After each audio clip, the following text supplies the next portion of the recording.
Farina, right over there. She really is here all on her own.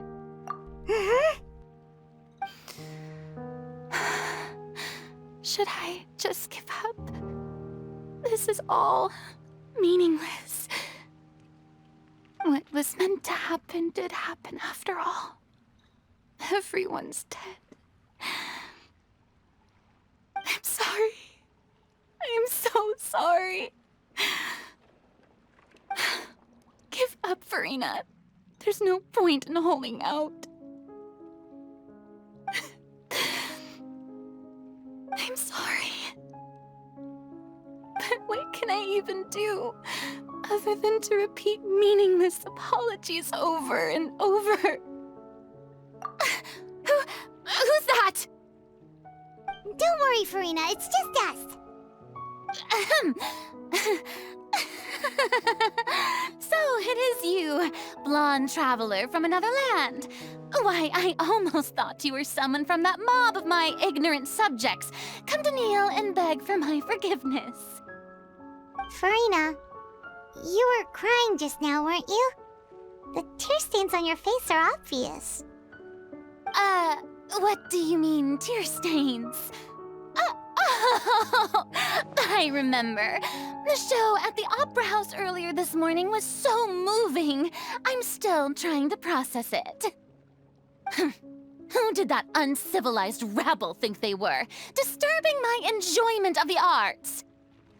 They even dare to tout their Archon. I must teach them a lesson. I can just imagine their twisted and frustrated faces once they realize that I'm nowhere to be found. Oh, and I'm sure Nouvellette and those people from the Maréchal Phantom are freaking out right next to them, too.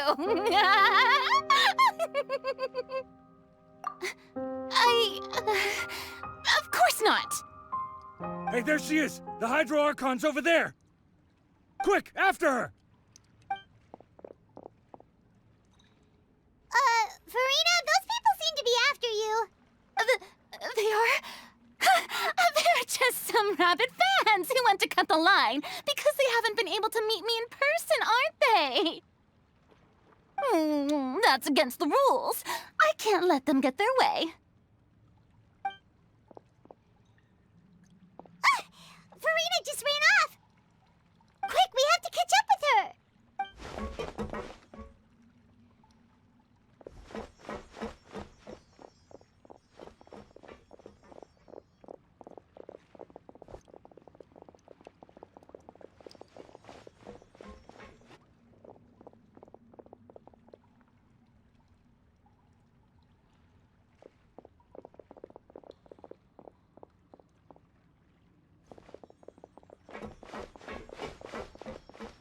This should be the place, right?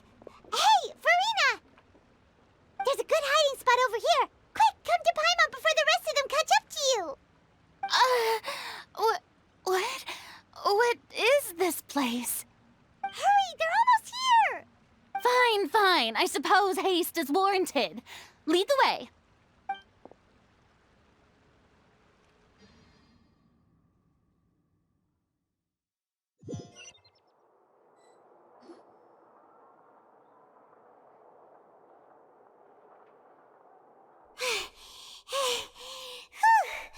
Paimon's exhausted.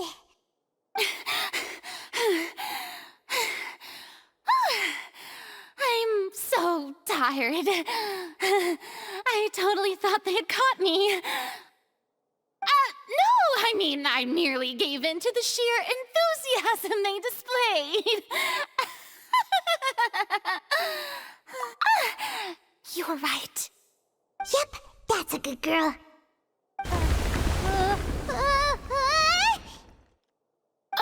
What's happening? The ground's shaking. Is it an earthquake? Yeah, a quake of this kind preceded the flooding in Poisson, didn't it? It can't be. It's happening again. Well, there's no need to worry too much about that. Nouvellette's made some emergency plans, so the evacuation should go a lot smoother this time. Yeah, I hope you're right. But the people of Poisson, they've already...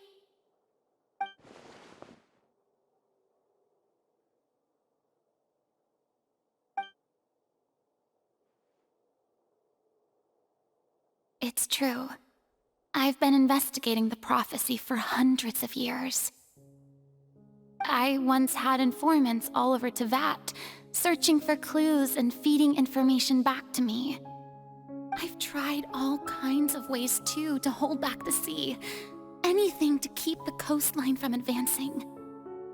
But all my efforts proved to be futile in the end.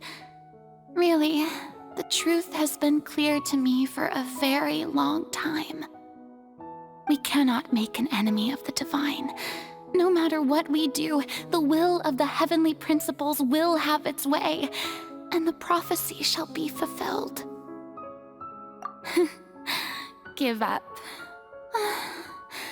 I do love the sound of that phrase. It would mean finally coming to terms with fate, but also for me to finally be free. Indeed, I've thought about giving up so many times, especially after we almost lost Poisson. Fate is really unreasonable, isn't it? It has no heart and obeys no rules. The prophecy has only just started to come true, and so many people have already lost their lives. But just now, it all became clear to me. I still don't have the right to come to terms with fate on behalf of everyone else. As long as the final moment hasn't come, it's still not too late. Don't worry. I will keep hope alive for everyone until the very end. Well, that's enough for now. I got the impulse to play the stricken maiden, but honestly, considering my rank and station, that wasn't a good fit at all. Don't take any of what I just said seriously.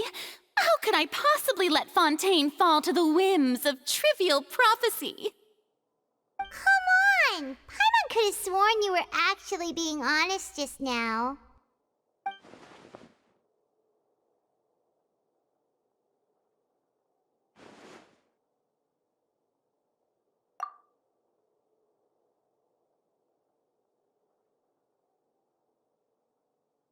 Share my burden. That's impossible. It was fated right from the start that this would be my duty alone.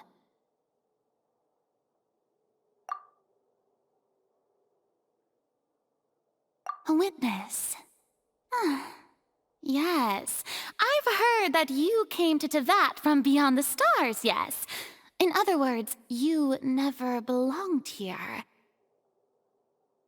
And if Teyvat is, in its entirety, a show on a stage, then you're just a spectator, aren't you? If that's the case...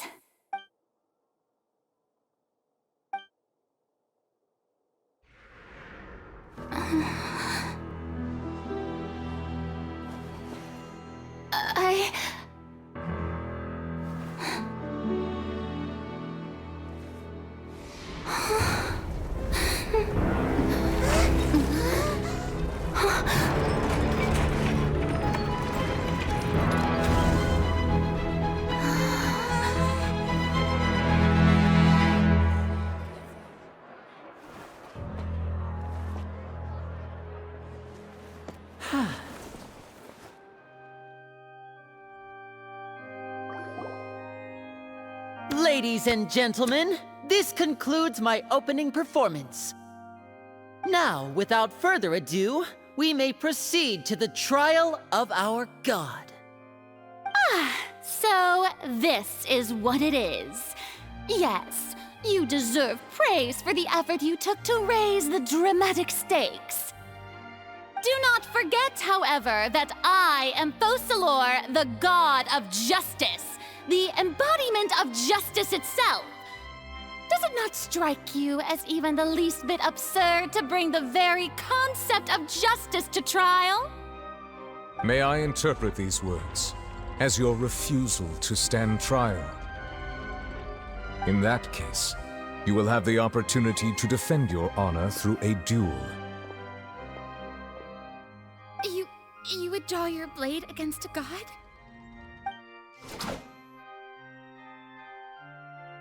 I see. It seems like you have made up your mind.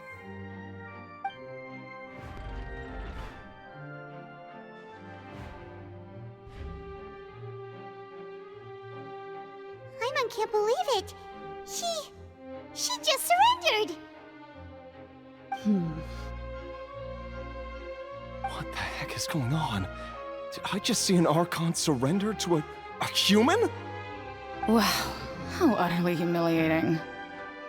Lady Farina, what is the meaning of this? Shh! It would seem that there has been a misunderstanding. To be clear, the raising of both hands is not always an indication of surrender. Looking for excuses again, huh? I raised my hands just now to indicate my acceptance of the trial. No duel shall be necessary. I will admit that I've been running away for a long time. I'm sorry, everyone. I was unable to protect the people of Poisson. It is my duty to stand trial for my crimes. You are not the only ones to be disappointed in me. I, too, am exceedingly disappointed in myself. But now, it is time for the Hydro Archon to show you her courage and resolve. I, Farina, will use this trial to show the world the true meaning of justice! This time, I will protect you. Applaud and rejoice! One of the most outrageous and fantastical arcs known to the opera epiclese is now unfolding before your eyes. Mark my words, this shall be one of the most exhilarating and brilliant shows ever to grace the stage of Fontaine! The trial of the Hydro Archon, Focalor, will now begin! Woohoo! Oh, now we're making history! Why does it feel like Farina just took over the whole thing? Like, come on! Didn't she just get forced to stand trial for her crimes? Also, even though she's still acting super dramatic, she is taking this seriously this time, right? All right, then. Who will be my opponent in this trial? The court asks the prosecutor to please take the stand. Is that so? Very well. Then please speak, witness of Tivat, my accuser and fated opponent.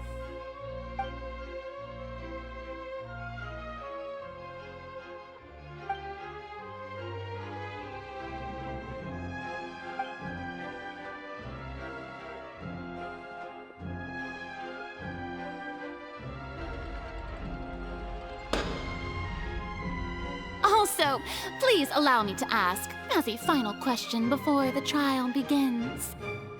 Just how much work did you do to force me onto this stage? Well, we did do a lot of prep after the meeting that day. I can go over the tasks assigned to the Spina di Rosula, since they were rather straightforward and easy. Navia, the president of the Spina di Rosula.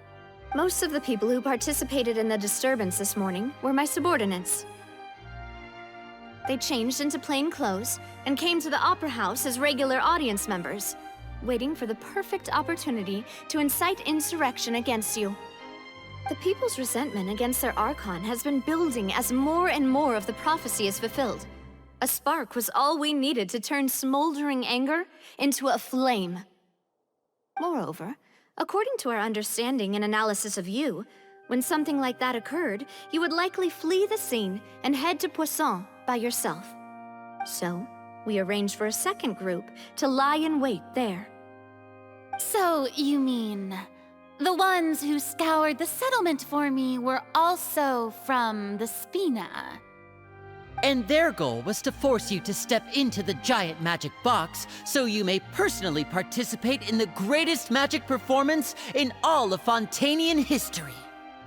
That's right. That house was a magic box, rather than someone's residence. As the super ultimate version of the setup that I used when I first performed at the Opera Epiclese, the volume of the box was increased by a whole order of magnitude, and the distance it traversed was the entire gap between Poisson and Aranias. Its cargo, of course, was an Archon instead of a human. My thanks, Farina. Without your help, we could never have pulled off such an extraordinary performance. You're welcome? Of course, this performance was only made possible with Father's support. The House of the Hearth spent a massive amount of labor in Mora to pull this off. We had to select a location, construct the giant magic box, dig a tunnel, and open up a path through the water. It was a lot of work for all of us. So, in other words, the earthquake that we felt within the giant magic box was just a normal tremor from the transportation of the whole house? That's right. It wasn't a sign of another disaster to come. Then, I can guess Nervilette and Cloran's parts. You gathered a crowd, prepared a stage, and made sure that the champion duelist would be immediately ready for a fight. Also that as soon as I appeared on the stage, the trial may commence without a hitch. Am I right? Yes, that is correct. Well, Clorand, I must commend you for your courage. Only the most outstanding champion duelist in all of Fontaine would accept a duel with an Archon without flinching. Thank you. As for you, Traveler, I suppose your role was to keep me distracted with conversation once you found me in Poisson. You'd make sure that I didn't notice anything amiss before revealing yourself as my prosecutor once we'd arrived onto the stage. Oh?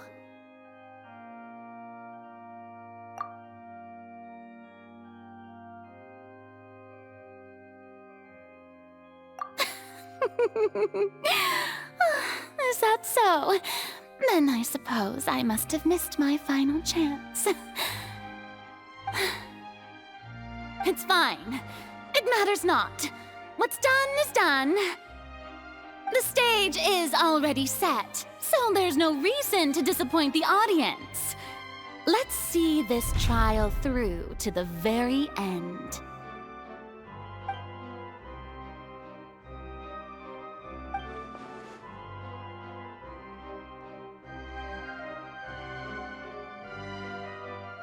Madam Prosecutor, please allow me to pass this along. This is a document that Miss Charlotte applied for and received permission to share with you during the trial. According to her, it should speed up the proceedings. Huh? Charlotte wanted to give us something? Oh, so she's here too! Hey, Charlotte! Oh, let Paimon see. Isn't this the exclusive interview that she did with us before? So she's already finished it, huh? Wait, then that means this document is a perfect timeline of everything that's happened ever since we stepped foot in Fontaine! So in other words, we can refer to this anthology of evidence every time we want to use something from our journey as evidence for an argument! Let's quickly confirm the information in it. Just think of it as a refresher, alright? You defeated the Hydro Archon in the very first duel you took part in at the Opera House. That's one for the history books, all right. I didn't think that you'd wind up getting to the bottom of the case I'd been following all this time. I guess you could also see this as a happy coincidence. This is the first time Monsieur Nervilette had a difference of opinion with the Oratrice. Even the Hydro Archon can't figure it out. A Fatui Harbinger. She's an extraordinary person. Her instinct must mean something. The fortress of Meripede was almost destroyed in a single day. That I didn't witness that scene personally will always be a source of professional regret, I think. According to Monsieur Nervilette, Both Child and that whale should have been in the primordial sea at that time. I nearly lost my awesome friend Navia. To be honest, that still gives me shivers. The words of someone as extraordinary as a witch can probably only be truly understood when something surreal happens to you.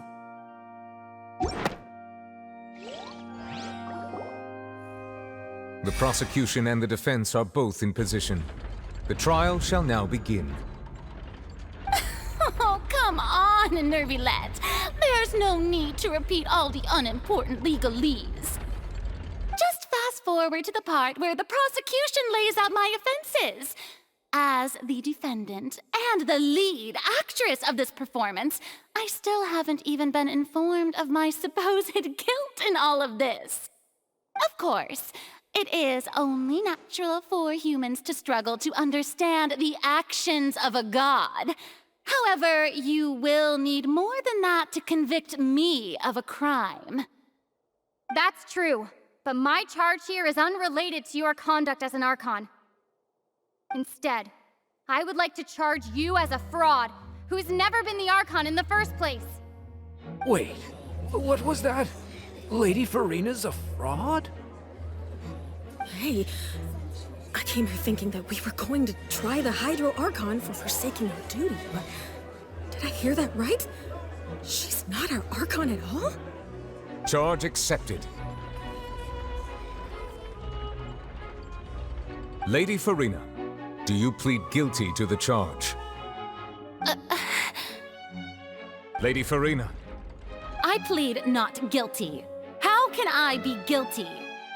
There is no way that I, Focalor, otherwise known as Farina de Fontaine, a member of the Seven and the Regina of all waters, kindreds, peoples, and laws of Fontaine, could be anything other than your true Archon.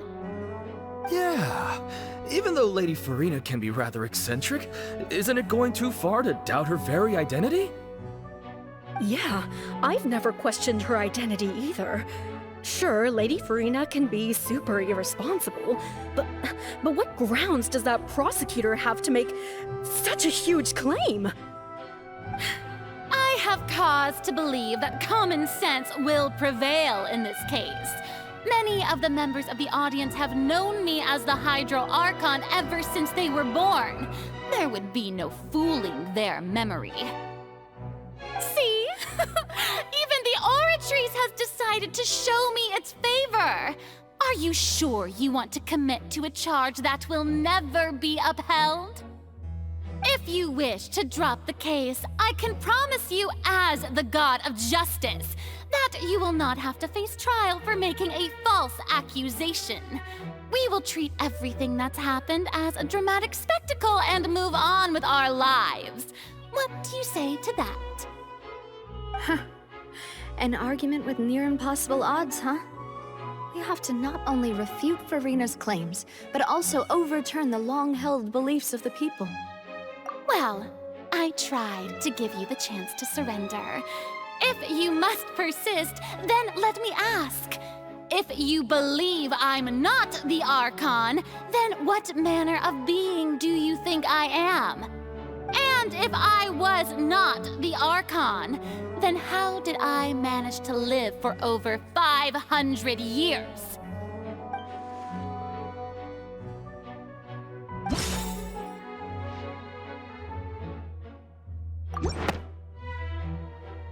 First of all, you may be a member of another long-lived race, which would allow you to naturally possess an extended lifespan. And second of all, even if that wasn't the case, there could be other ways to extend your life. Who gave you that idea? Was it the knave? You'd sink so low as to use a harbinger's words against me. A curse? I once thought it possible that the aura of an Archon might naturally resemble a type of curse. But in light of this claim, perhaps what I sensed was not your divinity, but a curse after all. You sensed it too, huh, Nervylette?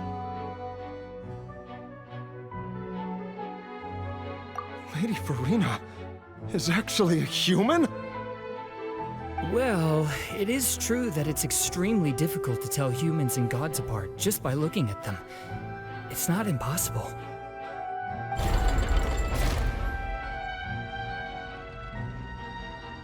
Well, don't start celebrating too early now. Even if I have been carrying a curse like you said, how does that prove that I am merely a human being? Besides, everyone knows that the main difference between a human and a god is the possession of authority. Gods can do what humans cannot. That's why they're worshipped as gods.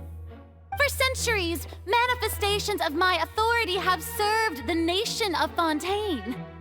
One need only to turn their eyes towards the Oratrice Mécanique d'Analyse Cardinal in this very opera house, or consider the indemnitium that is used in every aspect of life.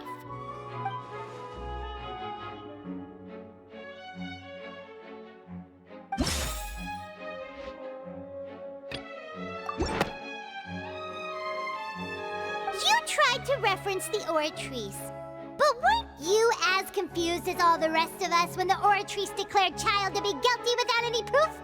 Otherwise, you should have come up with a good explanation for that by now. Didn't I make myself clear at the time? The decisions of the gods are naturally difficult for humans to comprehend. There is no need to provide an explanation. Lady Farina, I believe a reminder of your current circumstances is in order. While the court is in session, the principles of justice and the law must come before all else.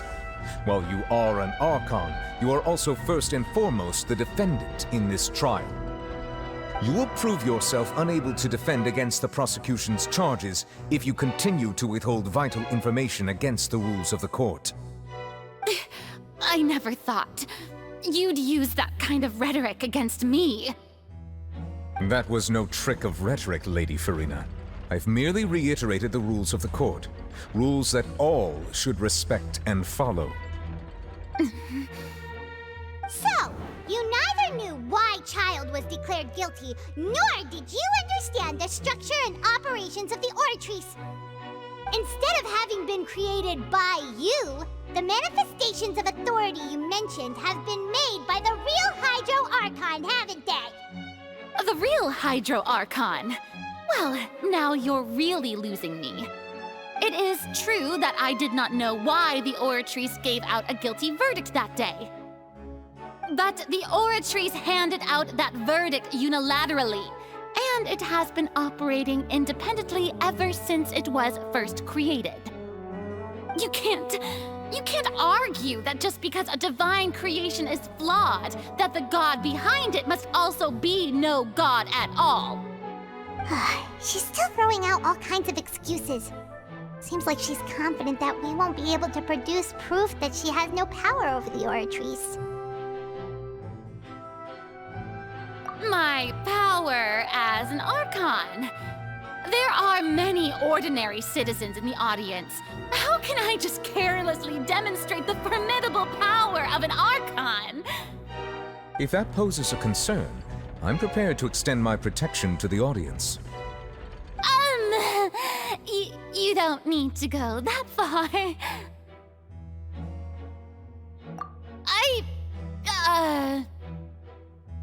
Aren't you the Hydro Archon?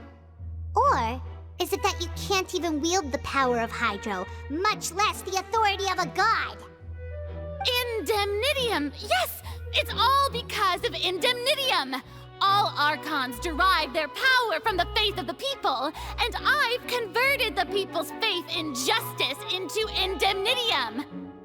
Thus did I give up all of my divine power to provide everyone with energy for their daily lives.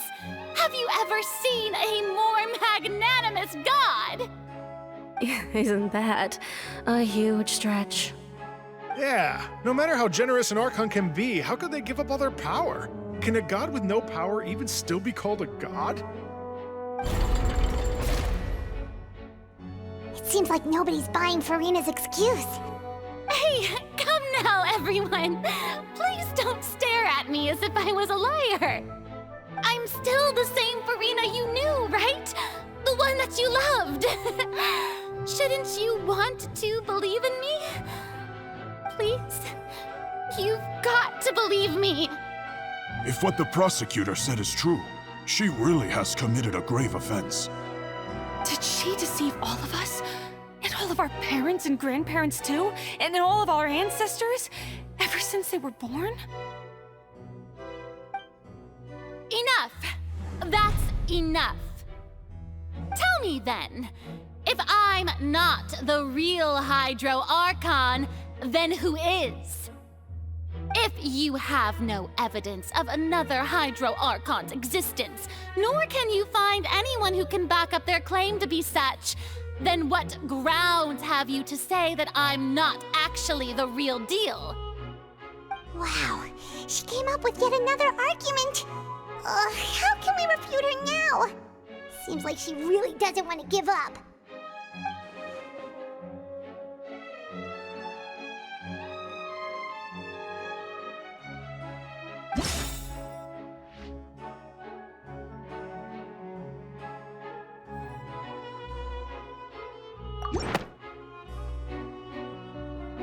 It has been established that all Fontanians can dissolve in water from the primordial sea.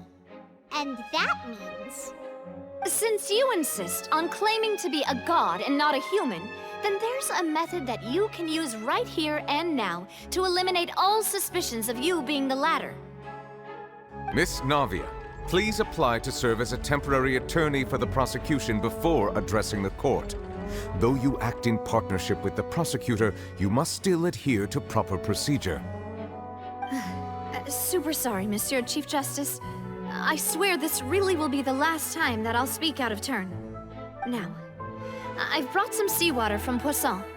As everyone knows, a massive flood struck the area not long ago, taking many lives,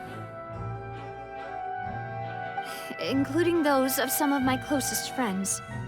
So, Miss Farina, would you dare to touch some of this seawater?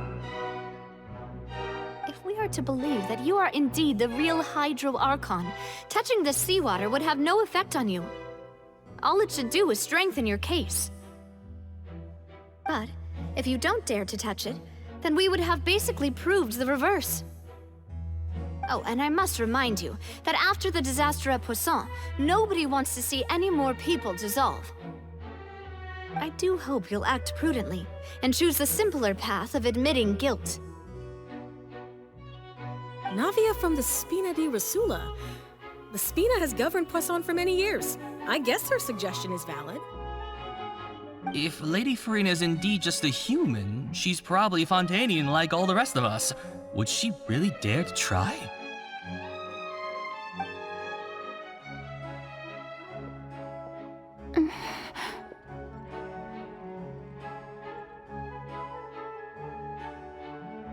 Lady Farina, this test has been unilaterally proposed by the prosecution.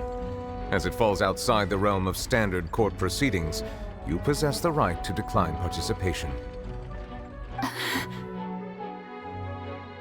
Well, of course he had to tell her that. But refusing to participate is basically the same as a confession of guilt. She's just staring at the water without saying a single word. It really does seem like she's quite terrified of it. That could only mean... What's going on? Is she really planning to... That's not what we thought she would...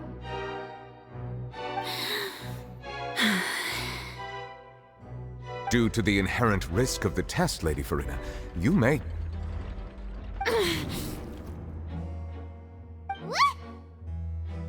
Hey!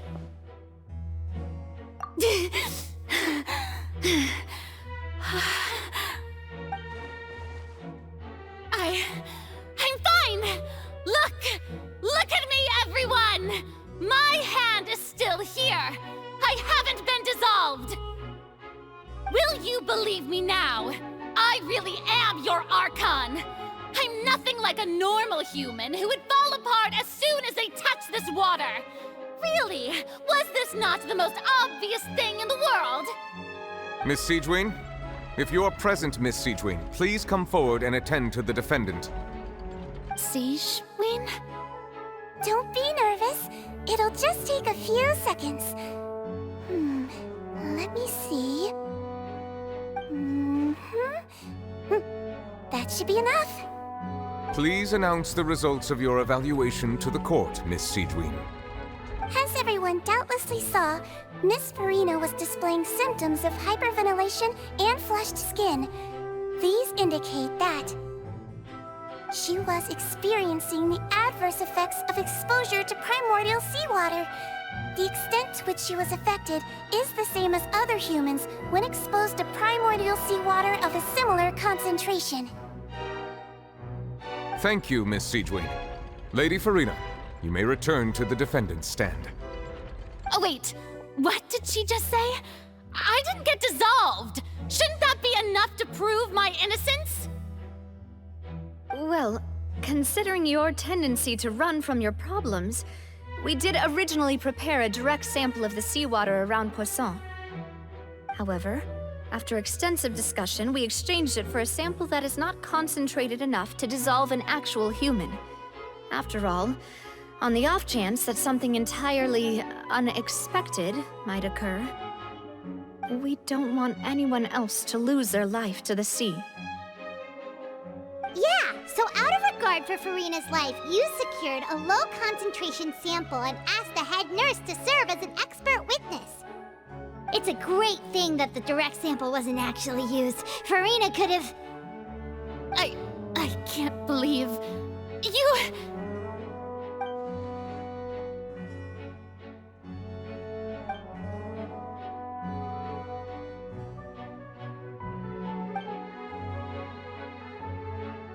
Listen to me, everyone! Please don't give me such cold and disdainful looks! What happened just now didn't prove a single thing! Think about it! How can you conclusively prove that an Archon can't also be affected by the primordial seawater? Also, if I was really just a human, why would I dare to just put my hand in that kind of water?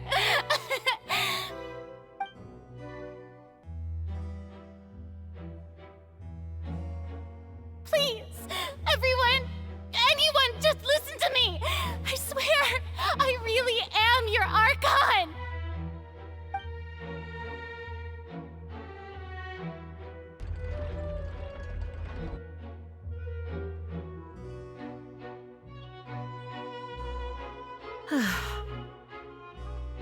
I don't think anything she says at this point will sway anyone. The odds are just too stacked against her now.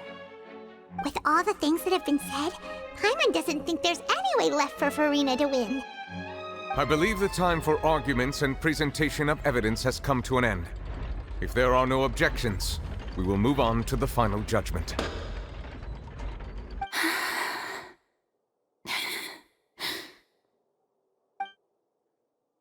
I don't think anything she says at this point will sway anyone. She's too stacked against her now.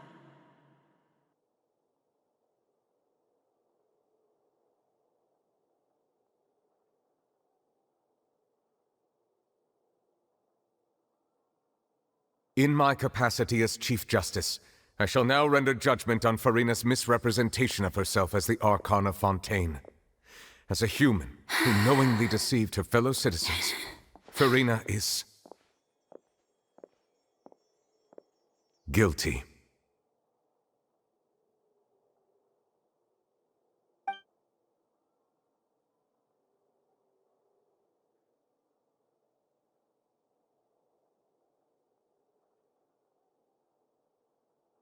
We shall now turn to the Oratrice Mécanique d'Analyse Cardinale to render the final verdict on the charges.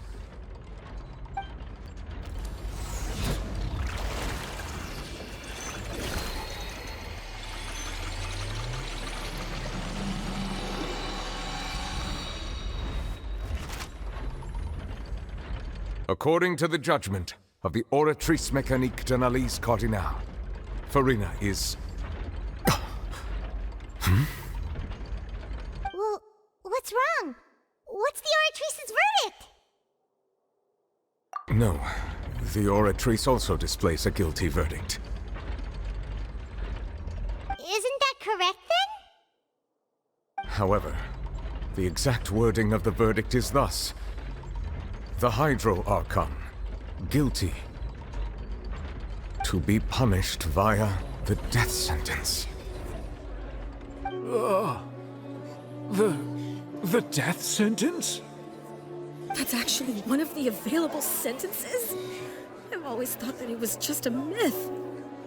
The one and only time the death sentence has been handed out at the court, and it's been given to the very person we've worshipped as the god of justice?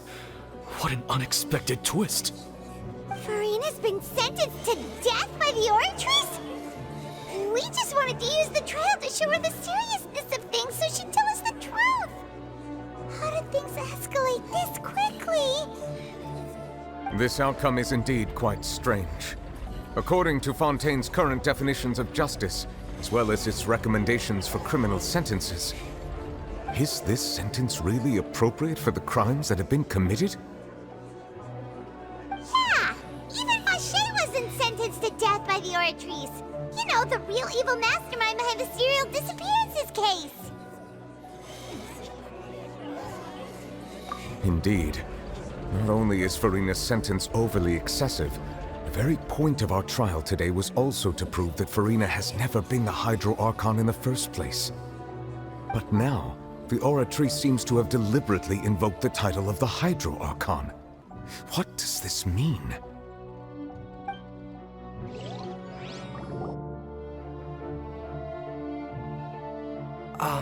Excuse me, if I may interrupt. Is the trial still going? Fremine! You finally made it. I assume this means you've completed your mission? Mm-hmm. Any mission Father assigns to me will always be top priority.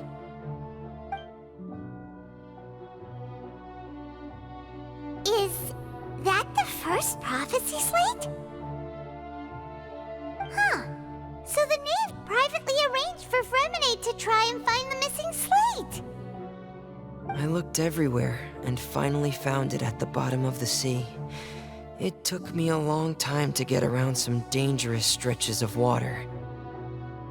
But has the trial already concluded? Then doesn't that mean I've come too late? Oh no. Father will be disappointed in me. Thank you for your hard work, Mr. Fremine. Please allow me to review the record left on the slate. Traveler, I believe that you have already seen the other existing slates, and would like you to come here and confirm their contents.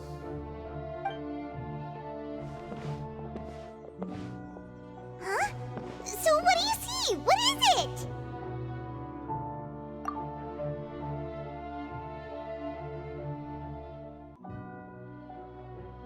I believe I've now made sense of the Hydro Archon's crime. It has to do with Fontaine's lost history. Huh? Isn't the Hydro Archon just guilty of deceiving her people? Oh, wait, no, that's Farina, and we've already proven that she's not the Hydro Archon. So when you say Hydro Archon, do you mean the real Hydro Archon we've been kinda talking about? In truth, everything that you've encountered in Fontaine up until this point can be traced back to the contents of these stone slates. However, I'm uncertain as to how much sense they currently make to you. Okay, let's try to recall the contents of the other 3 stone slates. Paimon will do her best to help you remember.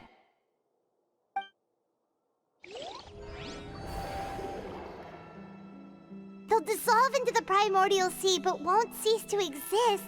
Their essence will flow in the seawater, converge, and take the form of an oceanid.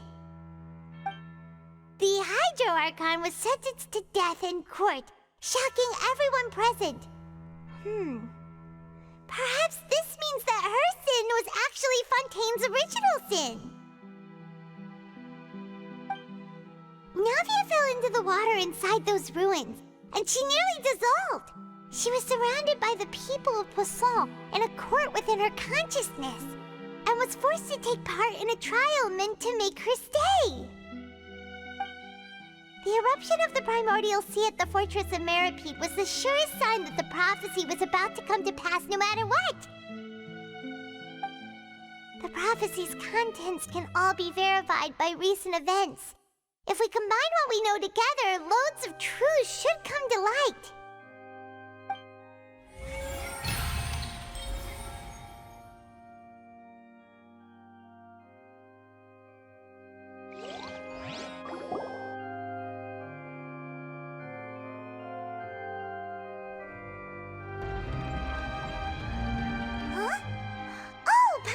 It now, so that's how you can make sense of it.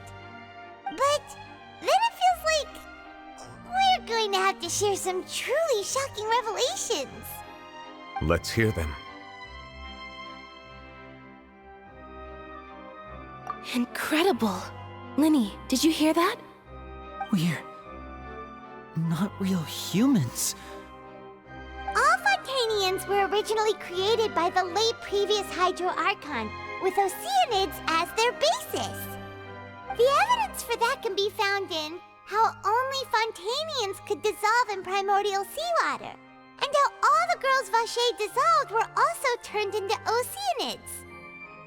Oh, and according to Navia, when she was about to get dissolved, she also saw everyone gathered around for a trial, all of them in the shape of Oceanids. Indeed.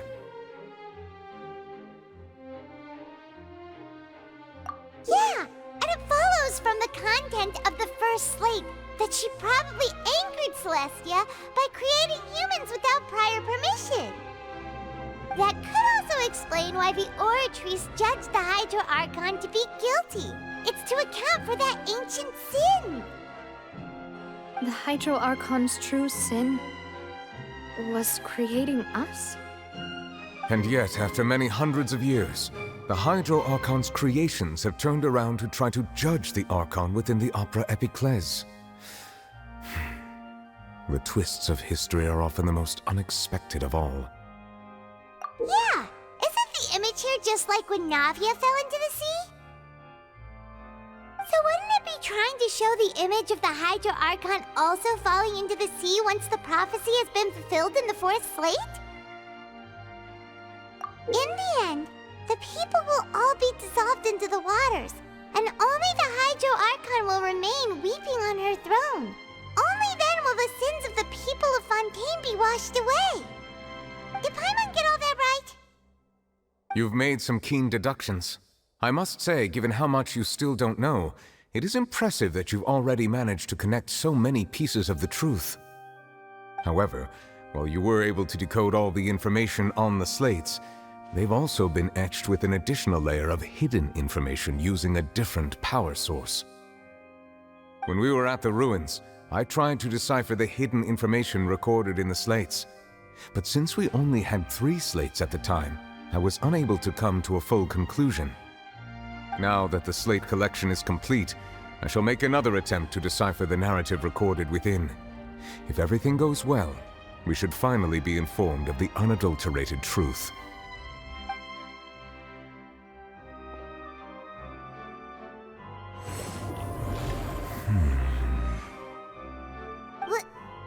Well?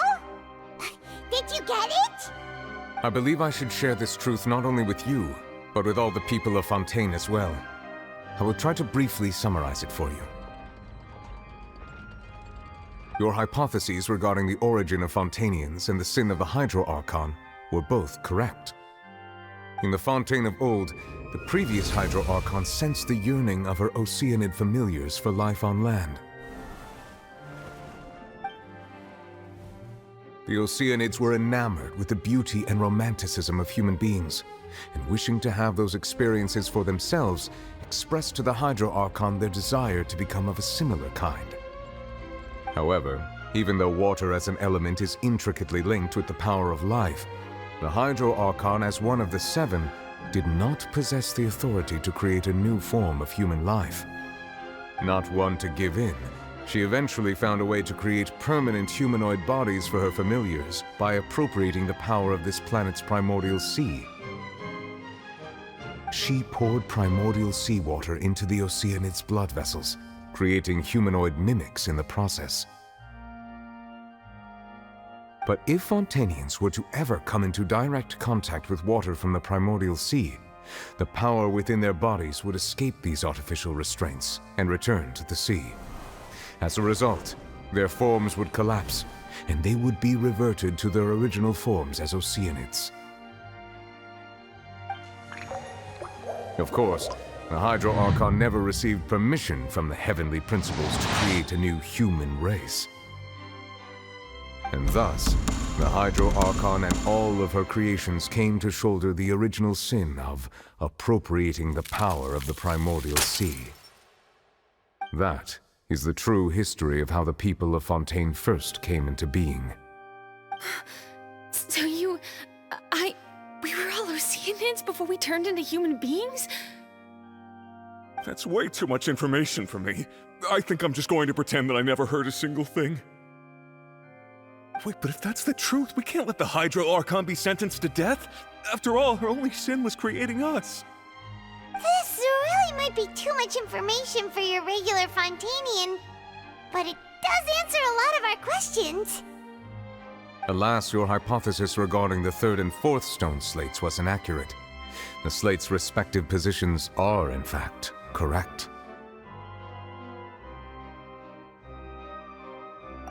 A key point of the visual on the third slate is how all the individuals depicted in the water are humans rather than Oceanids. They have not been dissolved, which implies that the water depicted in this slate is not water from the primordial sea. The nation of Fontaine is the nation of Hydro, as well as the nation of Trials and Justice. Instead of being the literal element, the water in the scene symbolizes judgment and justice. You may also recall Navia's experience. When she fell into the sea, her consciousness was surrounded by that of many others who intended to hold a trial to determine her fate. Therefore, the meaning of the third slate is that the people of Fontaine shall try the Hydro Archon at the court of justice. Yes, it refers to our present situation. I think I'm following now. So, what you're saying is, even though we decided to put on this trial to avoid fulfilling the prophecy, in truth, everything we've done has happened exactly as the prophecy foretold. So now, it seems, we're the ones making sure it comes true. What should we do? Huh. No matter what, the prophecy will be fulfilled. Is this what it feels like to be a prisoner of fate? If that's the case, does that mean the scene in the fourth slate will also be fulfilled soon? Traveler, I would like to point out another small fallacy in your deductions.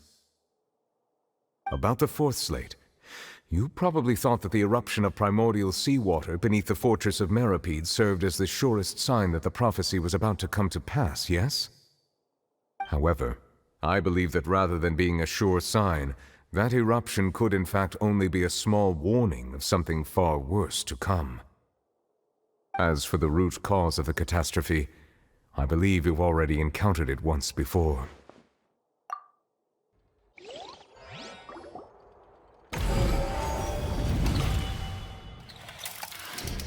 This eruption was just a small warning of the things to come. We must find the root cause of the disaster.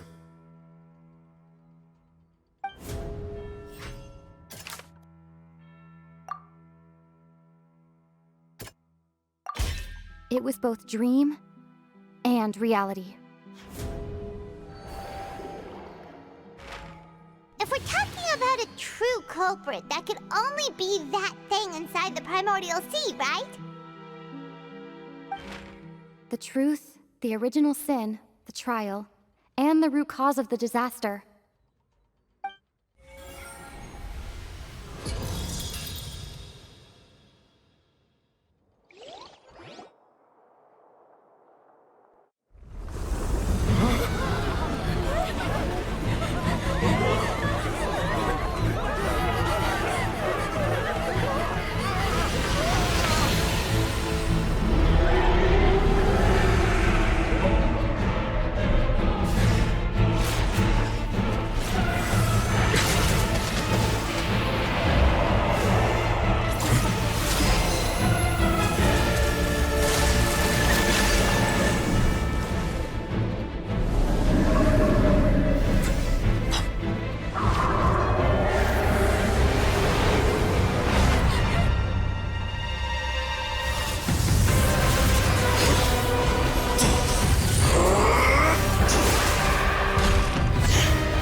So we've met it at last.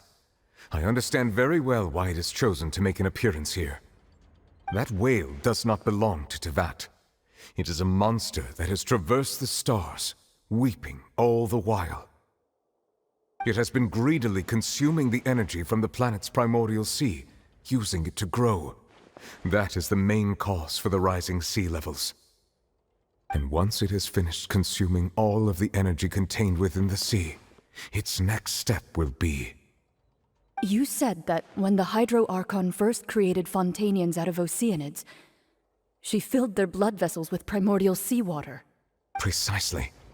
That whale finds the blood of Fontanians nigh impossible to resist. Therefore, when it left the primordial sea, it decided to make its next stop a packed opera house full of food. Food in the form of Fontanians. We just barely managed to push it back, right? In that case, won't it come back to target the people again once it's managed to recover its strength? That is correct. Indeed, it is more accurate to say that we should thank that Harbinger for buying us some time. Without him, the whale would have likely come onto land far sooner. From the way he looked, he must have been fighting the creature for quite a long time. That battle maniac. We've always known that he had a special connection with that whale, but we definitely didn't expect it to help us out like this. Anyway, now that we know that this whale is the actual cause of the disaster recorded in the prophecy, all we need to do to stop the prophecy would be to find a way to beat it up, right? It is too late. It had already absorbed too much of the primordial sea's energy before we could notice it. At this point, it has become practically integrated with the sea itself. Even if the entirety of Teyvat were to be destroyed, it could still survive and swim off towards some other world. That's not something I will accept. We've already done everything we can, and we even found the true culprit. We've come so far.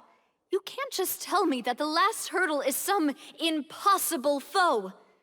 Indeed, that's not how a grand performance should end. I'll fight it to the end, no matter what. So the prophecy will be fulfilled no matter what, huh?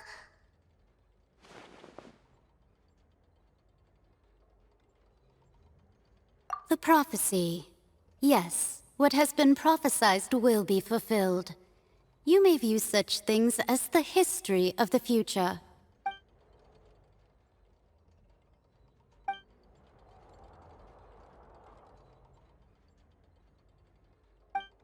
Just as prophecies are usually only the future as seen from the perspectives of the gods, could things be happening in hidden corners where the gods' gaze does not fall?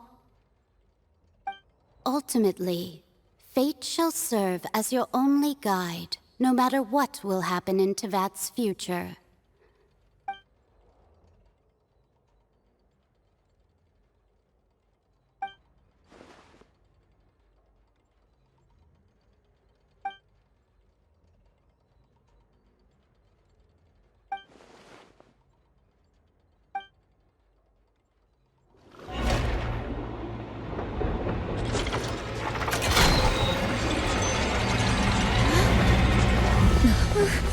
What's happening with the oratories? I believe it is preparing to carry out the death sentence.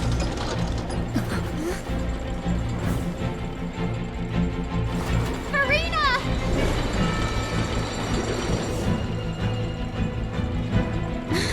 No, I still need answers.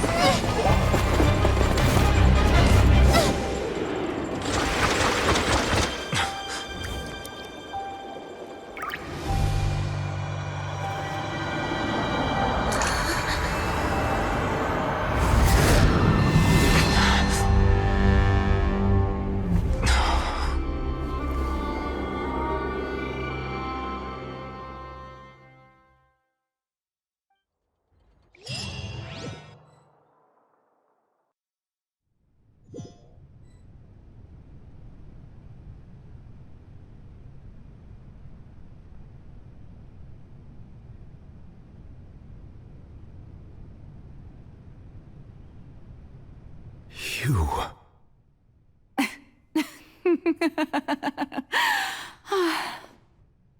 Sorry. That shocked expression on your face is just too amusing. I couldn't help myself. You are not Farina. Who are you? Ah, the sweet sound of bewilderment. Marvelous. A sure sign that my attempt to deceive everyone was a resounding success. But to answer your question, I am Focalor. You know, the god. Focalor? Why did you deceive us? Oh, that wasn't my goal, of course. Goodness, no. But I had to fool everyone else too, if I was to stand any chance of deceiving the heavenly principles. Deceiving the heavenly principles? It's all because of that pernicious prophecy. Dreadful, wasn't it? Everyone doomed to dissolve. Fontaine condemned to be flooded. One was not amused. In fact, one was positively bemused when that problem was thrust upon me by my dearest predecessor. That's the former Hydro Archon Egeria, for the uninitiated. It hardly gets more disastrous than a preordained national catastrophe, now does it? She knew full well that the prophecy would surely come to pass. And as one of the seven, she also knew full well that one defies the heavenly principles at one's peril. So yes, as you have no doubt surmised, it was a rather impossible situation that I found myself in. I spent a terribly long time mulling it over, alone on the ocean floor. And I was almost growing barnacles by the time I finally realized there was only one possible solution to this confounding conundrum. I had to outwit the heavenly principles, allow the prophecy to be fulfilled, ostensibly at least, while saving everyone at the same time. I'm a genius, I know. I can only assume that's why Egeria chose me as her successor. Although, looking back now, it was hardly the inheritance one dreams of. Between the task of saving the nation, the quotidian duties of the Hydro Archon, and not to mention the original sin of creating a new race of humans, I dare say she left me quite a colossal mess to clean up. But one can only play the hand one is dealt. I did not choose this, any more than I chose to be one of her Oceanid familiars. So you were also once one of the Oceanids, transformed into a human by Egeria's hand. Yes, I was. I always dreamed of becoming human. And I still do, even now. In my eyes, to be human is to be part of the greatest opera ever known. After becoming a god, I separated my divinity from my body and spirit, leaving behind only a self that was as naive and bewildered as my past self on her first day as a human being. The me you see before you now is that divinity, and the human counterpart I left behind, I named Farina. She could feel joy, sorrow, and everything in between. She could be as vain and conceited, or as meek and vulnerable as she wished. Her strengths were of a kind only a human could possess, as were her shortcomings. But in my eyes, Farina's humanity was what made her perfect. She was perfectly human in every way, the person I always wanted to be. Anyway, so then I cursed her. All part of the plan, of course. The plan to deceive the heavenly principles. Do you still remember the final scene of the prophecy? The Hydra Archon alone, weeping on her throne. In order that the prophecy might appear fulfilled, I invited Farina to be an actress, to play the part of the Hydro Archon in the prophecy. Under the curse I placed on her, so long as I, Focalor's divinity, continued to exist, she could not die. But nor was she free to live her life in the pursuit of happiness. Instead, she was forced to take the stage in the opera house, to embrace the role of leading lady, to forever play the part of the god from the prophecy, all to create a deceitful appearance of that prophecy coming to pass. I suppose now you probably understand why your court is called the Opera Epiclese. But Farina is only human, isn't she? Even though she has had a long life, her mind is no stronger than that of any other ordinary human being. I cannot begin to fathom what she has had to endure. It must have been torture for her. It has indeed. And although she is, in a sense, me in human form, I most definitely owe her an apology for it. It's been 500 years, and all along, she's been playing her part in the most unimaginably long, unbearably lonely, and agonizingly painful opera of all time.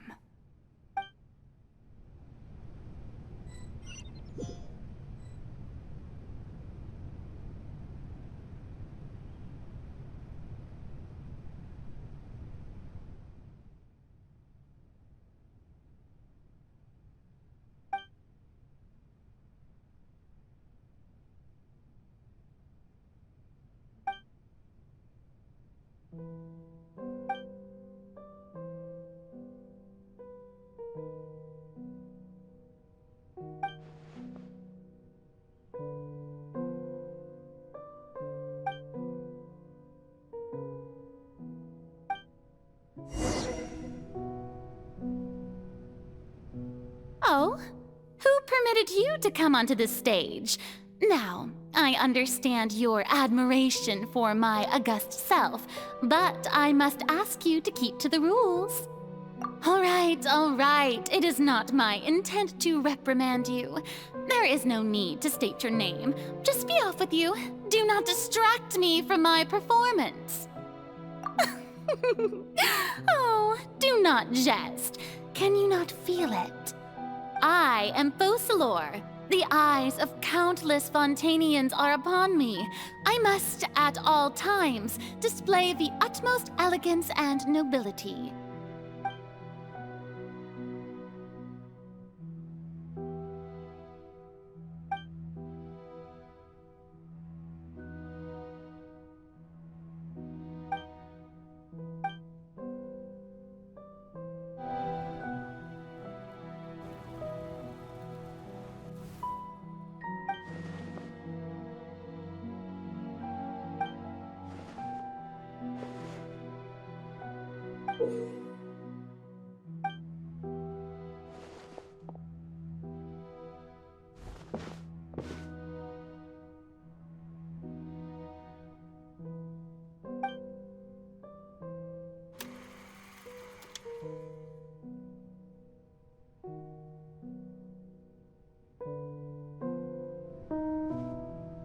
Farina. Huh? Who's that? Who's calling me? Where are you? Be not nervous. Be not afraid. I am before you. Wait a moment. You're mirror me? How can this be? Mirror you, huh? You know what? That's not bad. Let's go with that. Mirror me. What do you wish to say? The prophecy. Have you heard of it? What prophecy? Wait. I know. I think... I don't know why, but it's in my head somehow. The people will all be dissolved into the waters, and only the Hydro Archon will remain, weeping on her throne. Only— Oh, very good. You know it well. What's going on? I can't seem to remember anything clearly. The only thing I know for sure is this prophecy. Will it really come to pass? Yes, it will. And that is why I've come to you. Disaster will come to Fontaine sooner or later. Things will develop just as the prophecy declared. There is no escaping it. But doesn't that mean everyone will die? I'm a Fontainian just like them. Will I dissolve too? Oh, don't worry. Magical meetings exist in this world precisely to give people a chance to turn things around. It is the reason why you met me today. I will tell you how to save everyone, but you may have to suffer somewhat. Oh, so there's still hope after all. Goodness, you frightened me. You spoke so much and with so much certainty. As for the suffering, well, I will admit that the first thing that came to mind was, why do I have to be the one to suffer? But if the prophecy will come true, I'll also die anyway, right? So if I've already met you as my magical meeting in this world, if there were scales, with all the people of Fontaine on one side and my pain on the other, is it not obvious where the scales should tilt? You truly are the perfect human, my ideal. I suppose this would also be the justice that belongs to you. Huh? Don't worry, it's nothing. Listen well.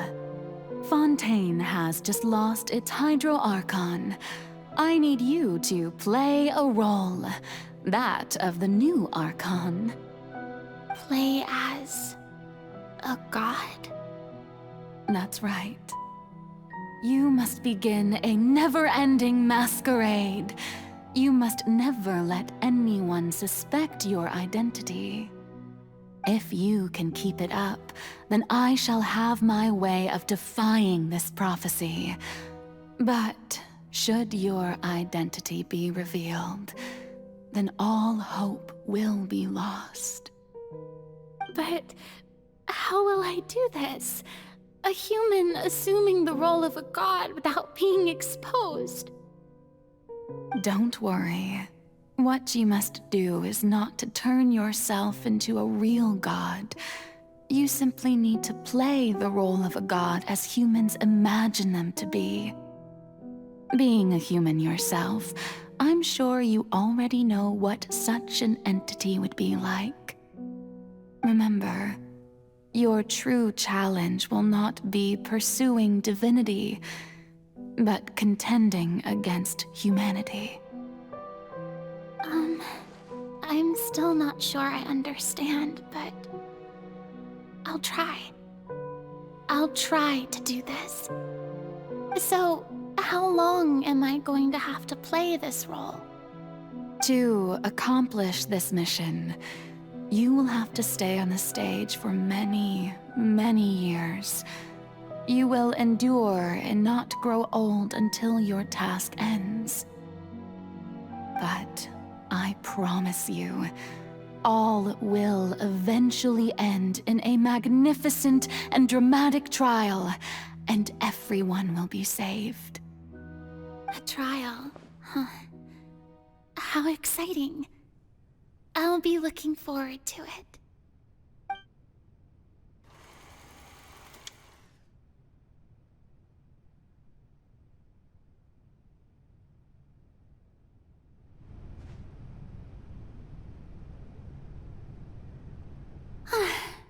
The Maison Cardinalise has announced my accession, but this is my first time facing the people.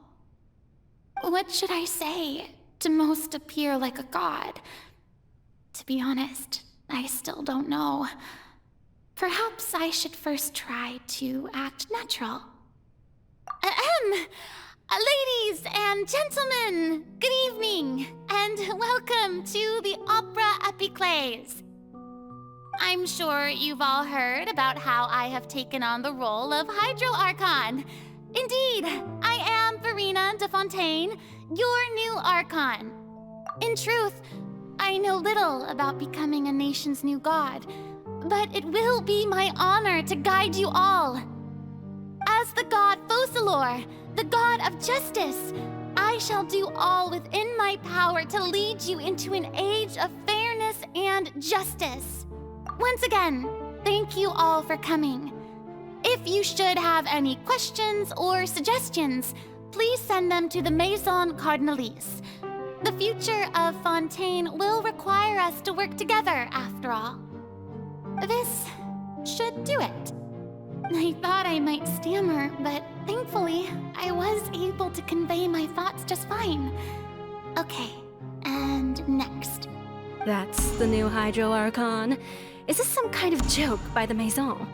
I would have thought that a being that surpasses humanity would be a bit more assertive. Hey, did you hear that? She even told us to send her suggestions there at the end. Shouldn't gods be all-powerful? She's being so modest. What's the difference between her and an ordinary person, then? If you ask me, perhaps the succession didn't actually happen. She might just be a Maison-backed puppet. Wait, what's going on? Why is everyone suspecting me of being a fake? Oh, this is bad. If I get exposed here, there'll be no saving the people from the prophecy. Right. Mirmi said that I just need to play the role of a god as humans imagine them to be. Calm down, Verena. Think. What do the people want? How would they imagine a god to speak and act? Assertive, with a strong sense of presence. One who can dispel all doubt. That is the character I'm fated to play.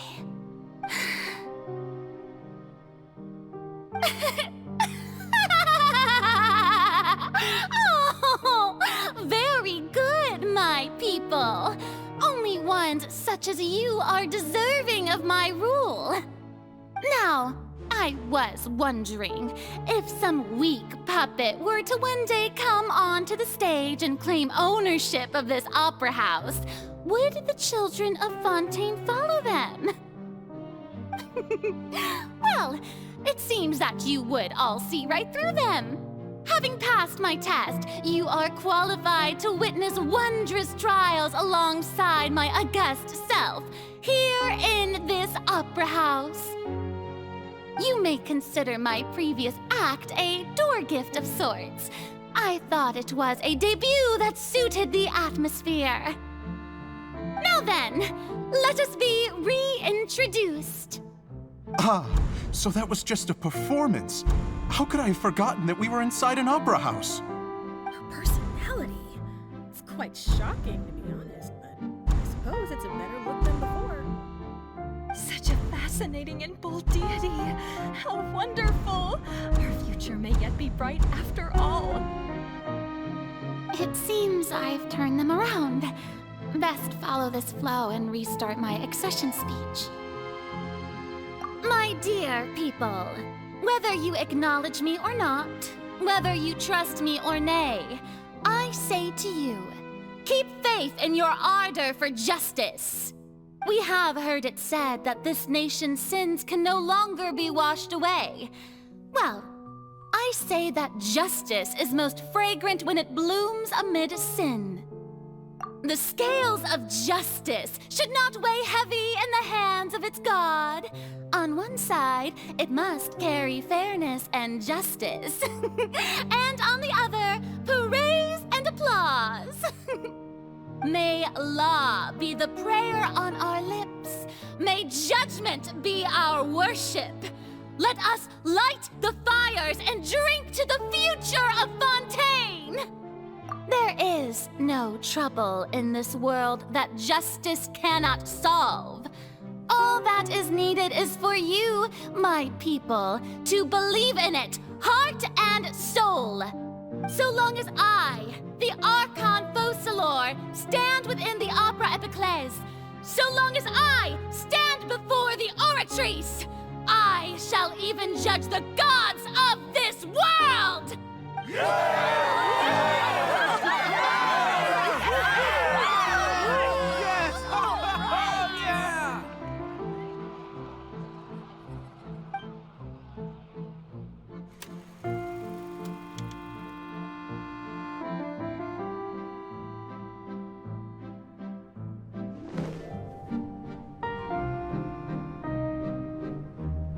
Lady Farina, here are today's case reports, as well as a summary of the follow-up for your perusal.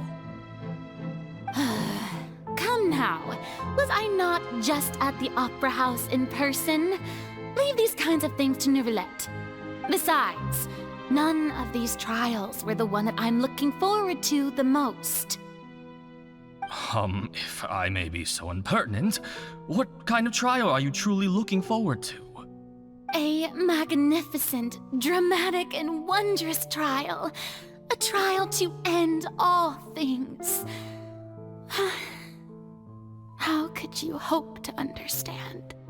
That's true. I fear I lack the ability to grasp your divine thought, Lady Archon.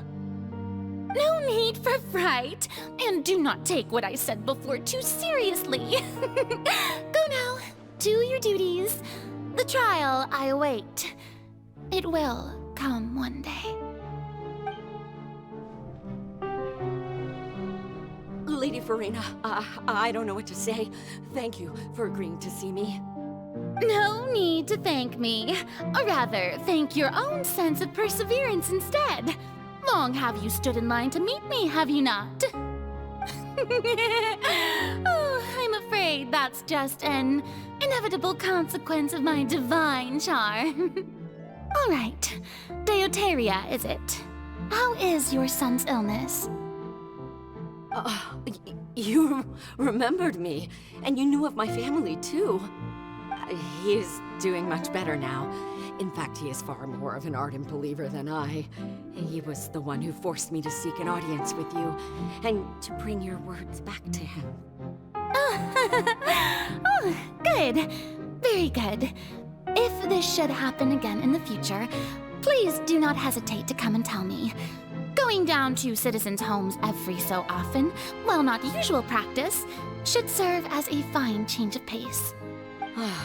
You're such a gentle and wise god. Thank you once again, on behalf of my son.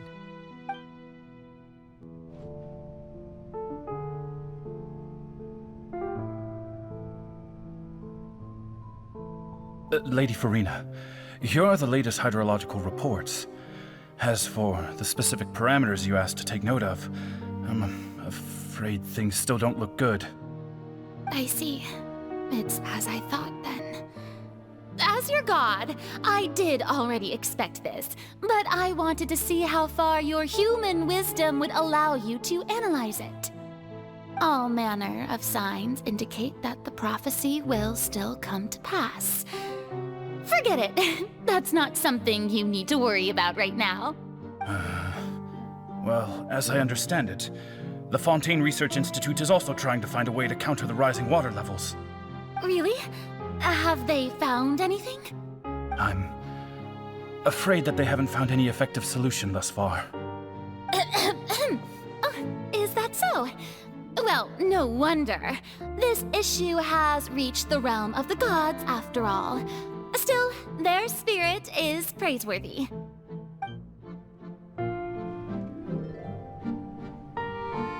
The day is finally over. I haven't had a moment to breathe this whole time. But it's good to see that everything's getting on track. There are no longer any voices of suspicion. Maybe this is fine. I just need to keep going, and everyone will be saved. All right, Farina, don't think too hard about this. You need rest. Tomorrow's a new day.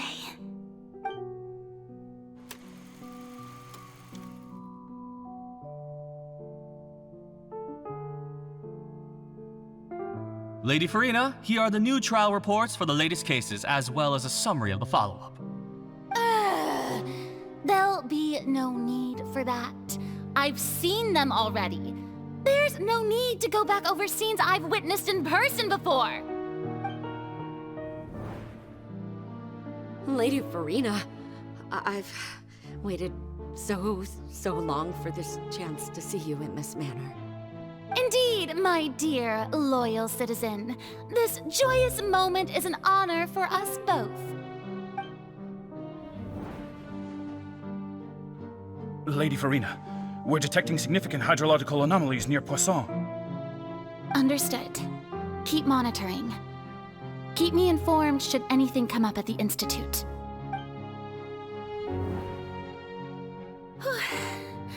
I don't think I let anything slip today.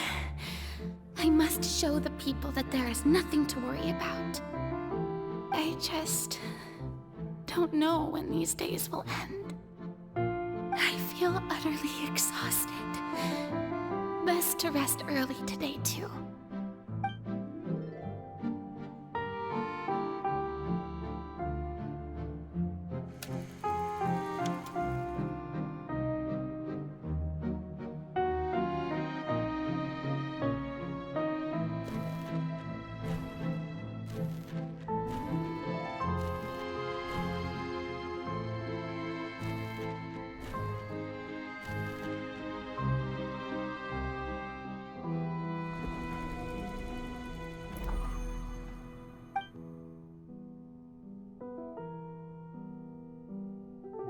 Lady Farina, it's like a dream being able to speak with you up close like this.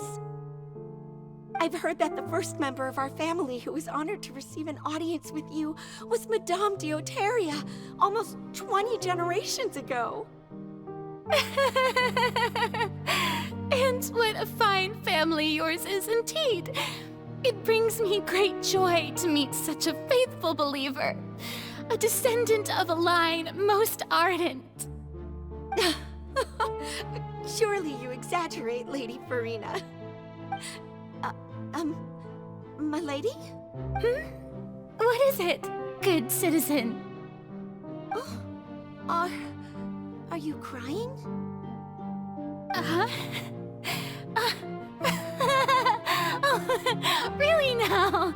I didn't even notice. This must be the overflow of hydro from my person. Well, can't quite help being the god whose dominion is the waters, can I? No wonder. No wonder.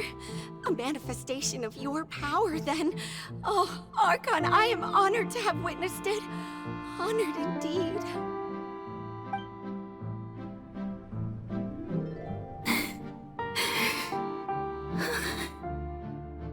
So interminable.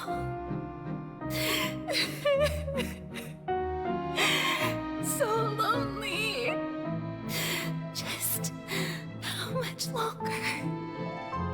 Hundreds of years must have passed by now. Perhaps the show must go on for hundreds more. I never imagined that it would hurt so much.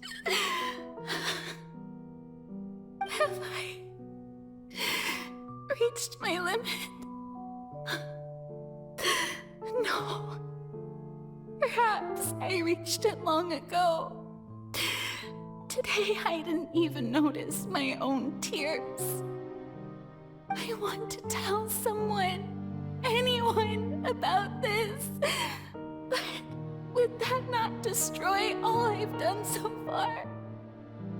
I've conducted so many investigations across the centuries, but there's not even a sliver of hope that we might break the prophecy.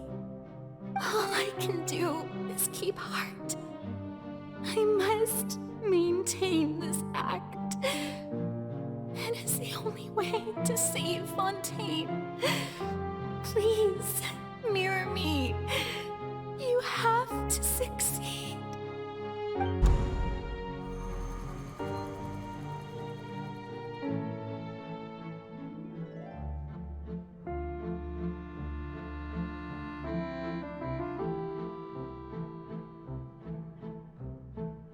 Farina, you don't have to shoulder this burden alone. Although I don't know what you might be keeping from everyone, your people are more than willing to share your burden with you.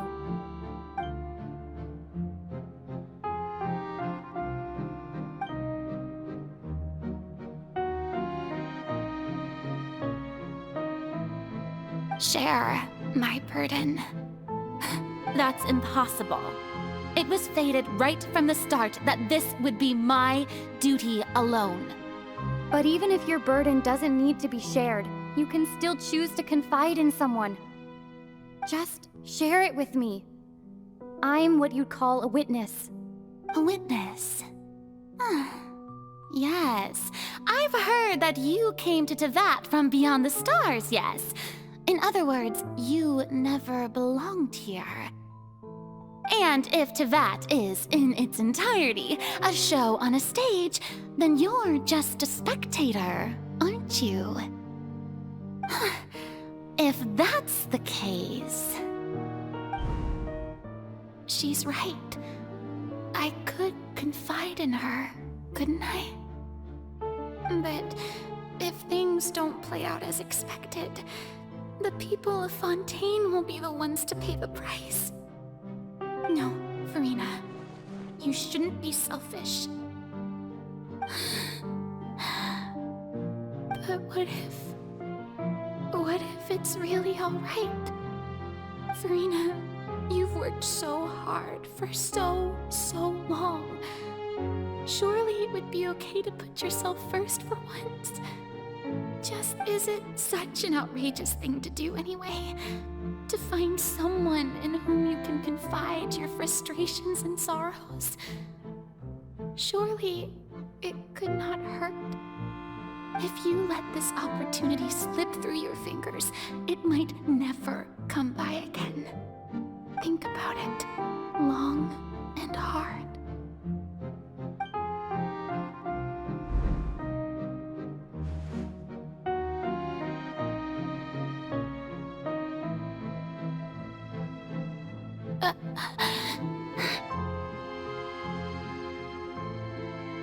No, I have nothing to say.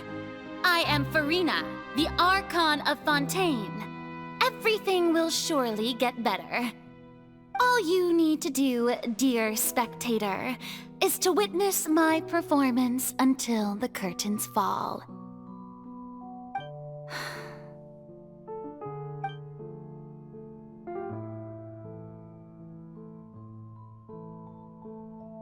Fine.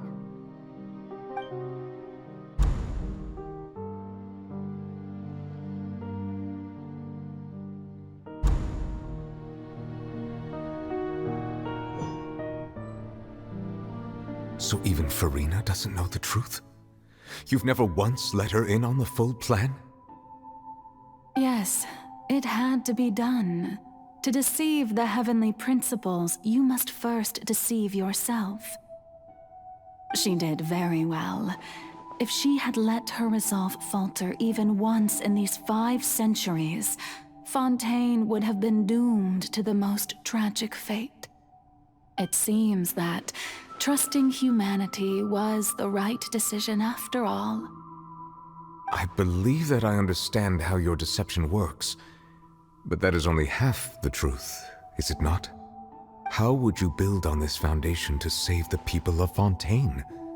That is the most important thing. Ah, good. Of course, the Iudex of Fontaine has pinpointed the crux of the issue. I'm sure you've long sensed that the Oratrice is no simple machine, yes? I've always suspected that it had its own consciousness, and Lenny did mention that he heard a human voice within the core chamber. It now seems that that person was you, hidden within the machine all along. Am I right? And then I became one with the Oratries, taking Fontaine's gnosis with me. Yes, it would seem so, wouldn't it? Alas, your understanding of this device still lacks sufficient depth. In truth, it is no enactor of justice. It is, in fact, a device created to kill the god of justice. I beg your pardon? Oh, you have it.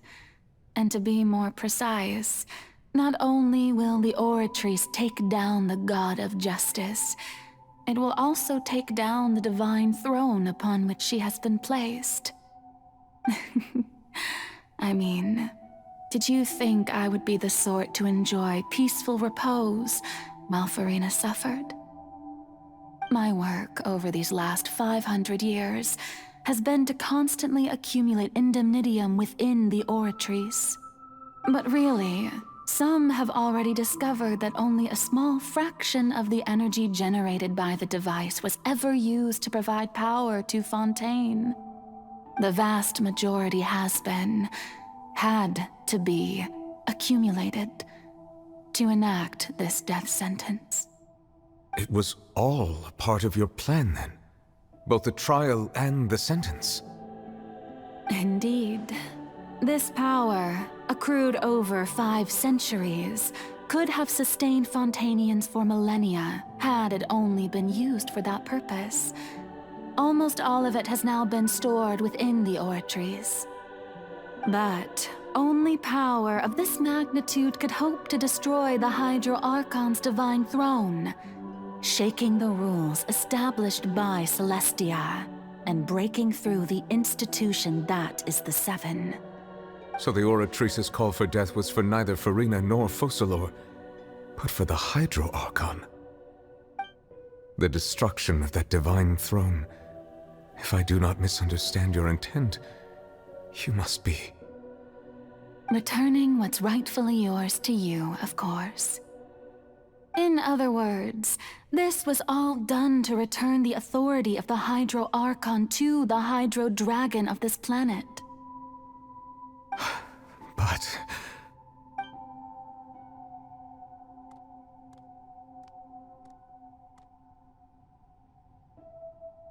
Oh, what? Getting sad again, are we? The authority of the ancient dragons shall soon be yours once more, O Hydro Dragon Sovereign. And this is the face you make. all you've done throughout the years is just so you can sacrifice yourself at the very end.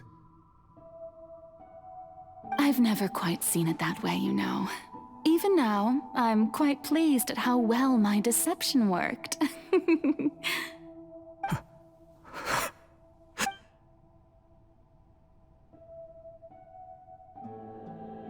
Hydro Dragon,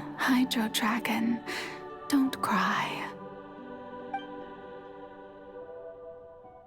I must say, had it been within my rights, I would have loved to judge the heavenly principles themselves. Were they not guilty of essentially the same crime?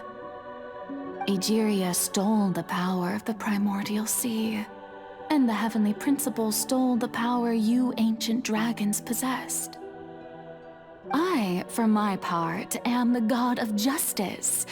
And is it not just that your original powers should be returned to you? Speaking of justice, I have always believed that justice lies in the process of pursuing human existence itself. So, if the theft of the primordial sea's might was Fontaine's original sin, then, leaving matters of procedural right and wrong aside, the descent of the Fontainians as humans and their right to exist in this world would be Fontaine's original justice. In other words, existence was Egeria's justice, and to me, justice is the continuation of that existence. defying the prophecy and ensuring that Fontaine's people shall live on. That should be the justice enthroned over all others. At this point, we, whether it be myself or all other Fontainians, have shouldered the burden of this sin for far too long. Iudex Neuvillette, the highest judge in our land, when you regain your full power as an elemental sovereign, what verdict shall you pass upon us? So when I was invited to the court of Fontaine to serve as Iudex, I see now that that was your idea too. At last, I now understand the true purpose behind this position. In the beginning, I was uninterested in human existence. But these 5 centuries of living alongside them have gradually brought about mutual understanding between us. And I have even attempted to feel as they feel.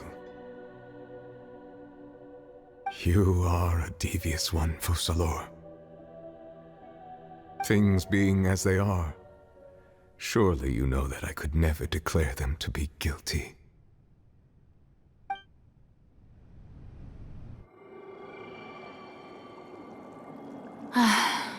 The hour of my execution is almost here. For the sinner, the curtain call has come. I know I may not sound it, but faced with death, I find myself a little afraid. Perhaps this is one thing both gods and humans have in common.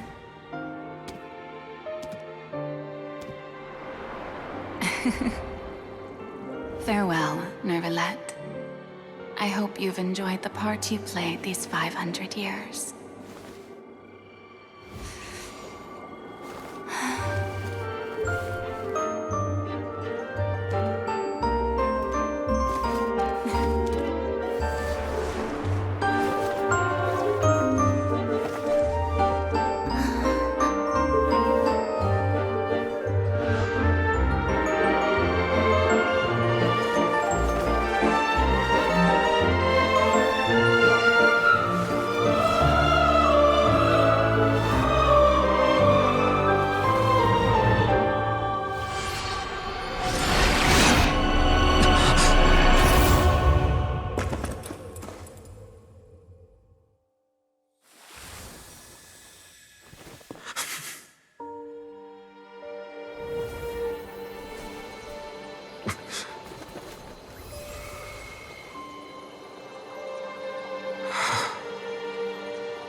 Iudex Neuvillette, hereby declare, people of Fontaine, your sins are forgiven.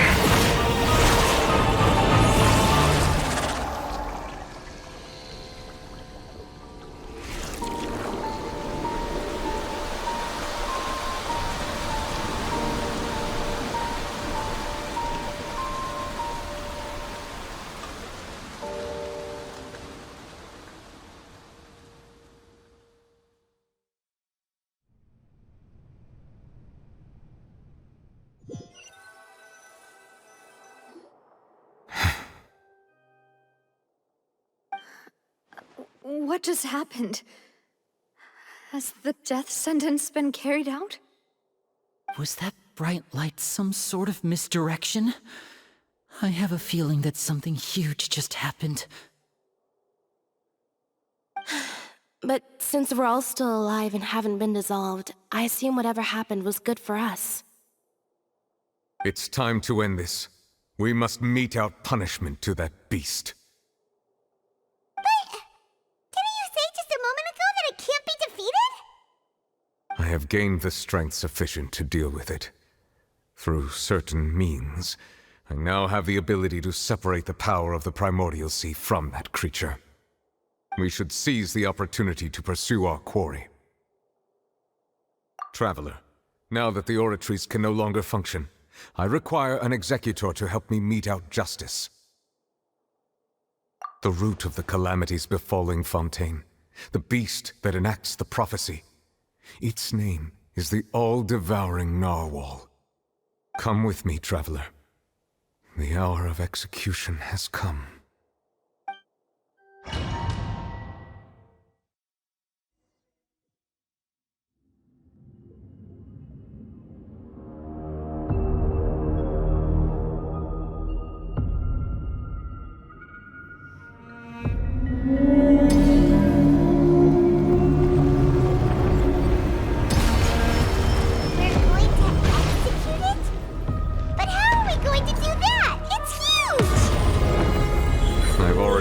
Best to separate the power from the sea from the way.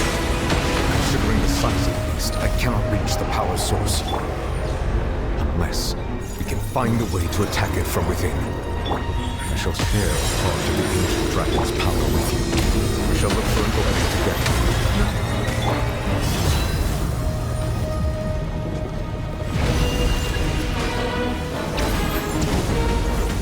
The all-devouring narwhal cannot resist its instinct to devour. Continue to trigger its hostility. It will present itself.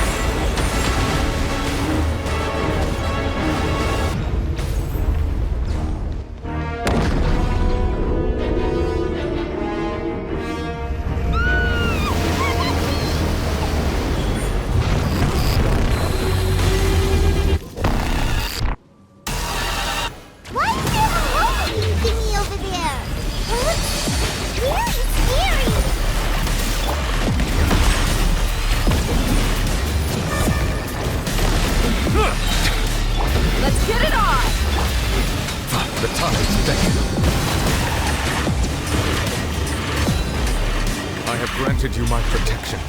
Do not fear. Seize the moment and use my power to suppress its root from within.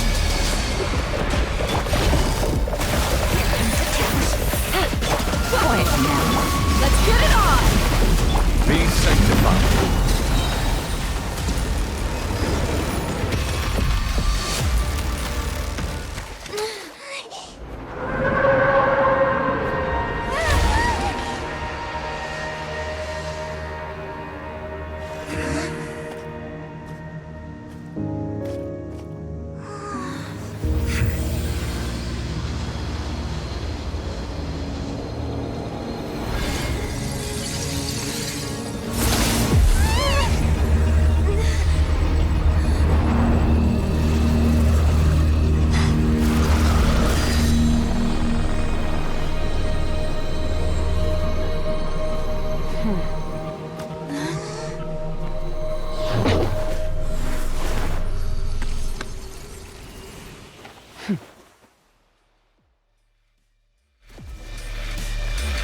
Thanks for helping with the cleanup. It should have been my job, but... oh well. It was just supposed to be a short private training session for me. I didn't think that my disciple and my master's pet would start brawling in the meantime. Well, actually, I had a feeling that it would happen at some point, but they bumped into one another earlier than I thought. What a blunder. I suppose I'll have to swing my sword 3 million times as penance. That power. Who are you exactly? Paimon has an idea. From what she said earlier, she must be Child's master.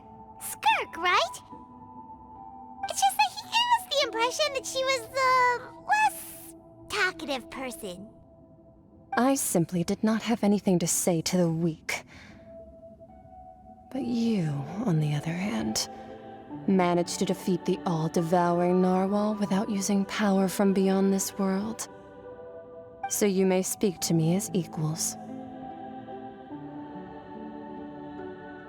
I have to agree.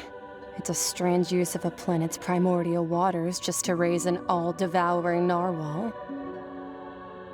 That kind of power is wasted on it. It's not cooperative, it eats too much, and I have more important things to do with my time than pet sitting. The only thing that creature has going for it is its looks. All in all, it fails as a pet. Miss Skirk? I think you might have missed the point. The point being? Well, being that this pet almost destroyed an entire nation. So what sort of person is your master? Well, child's master's master. Wait, is that right? Oh, right. So you don't know him. Sorry, I assumed you did. His name is Sertologi. I am unfamiliar with that name. Huh. So Master isn't sufficiently famous. How should I describe him then? Have you heard of the name The Fowl? The Fowl? Still nothing? Well, how about the Visionary? Vetterfalnir then? Or Gold Rhindaughter? Ooh, that one we've heard! Rhindaughter's part of the Hexen Circle. She's Albedo's mom, right? Oh, so you do know that name. To be honest, I also heard all of those names and titles from my master. I don't actually know them either. But I suppose you understand now, yes? My master is likely a similar sort to Rhindaughter. They are both pursuing some form of perfection. Wait! Didn't you also mention a visionary person? Paimon didn't quite catch their name. Actually, never mind that. I believe it expedient to inform you that the all-devouring narwhal used up nearly all its strength fighting you. Such roiling hydro energies will prove difficult for the planet's deep seas to digest. As such, the Fontaine back on the surface has most likely been thrown into chaos. In other words, the prophecy that you've been fretting over should now be in full swing. What?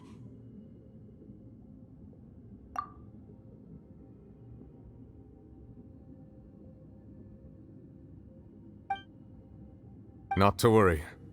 Focalor has already managed to deceive the heavenly principles.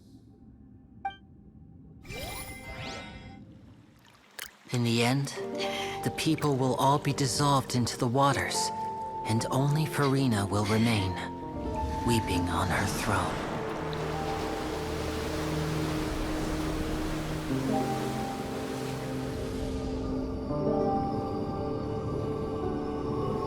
Only then will the sins of the people of Fontaine be washed away.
All hands, initiate emergency rescue!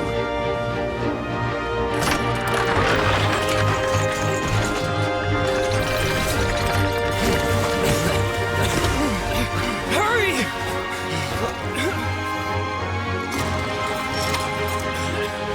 Hey, lend a hand!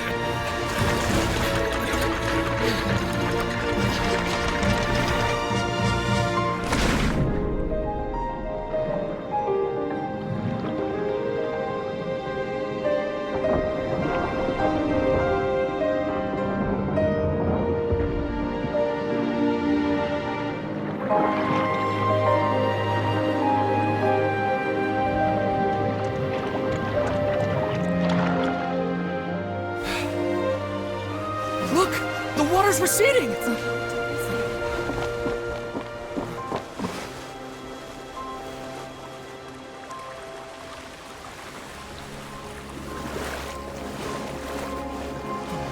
It's a miracle! Water's receding. We didn't dissolve. The prophecy was wrong. The prophecy was wrong.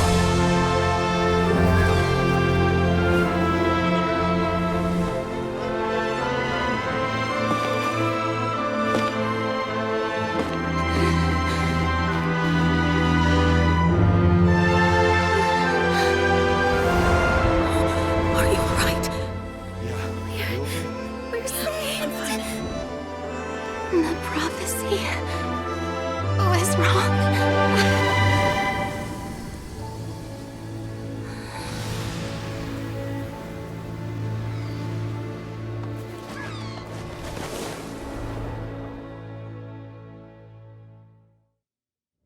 Melusine.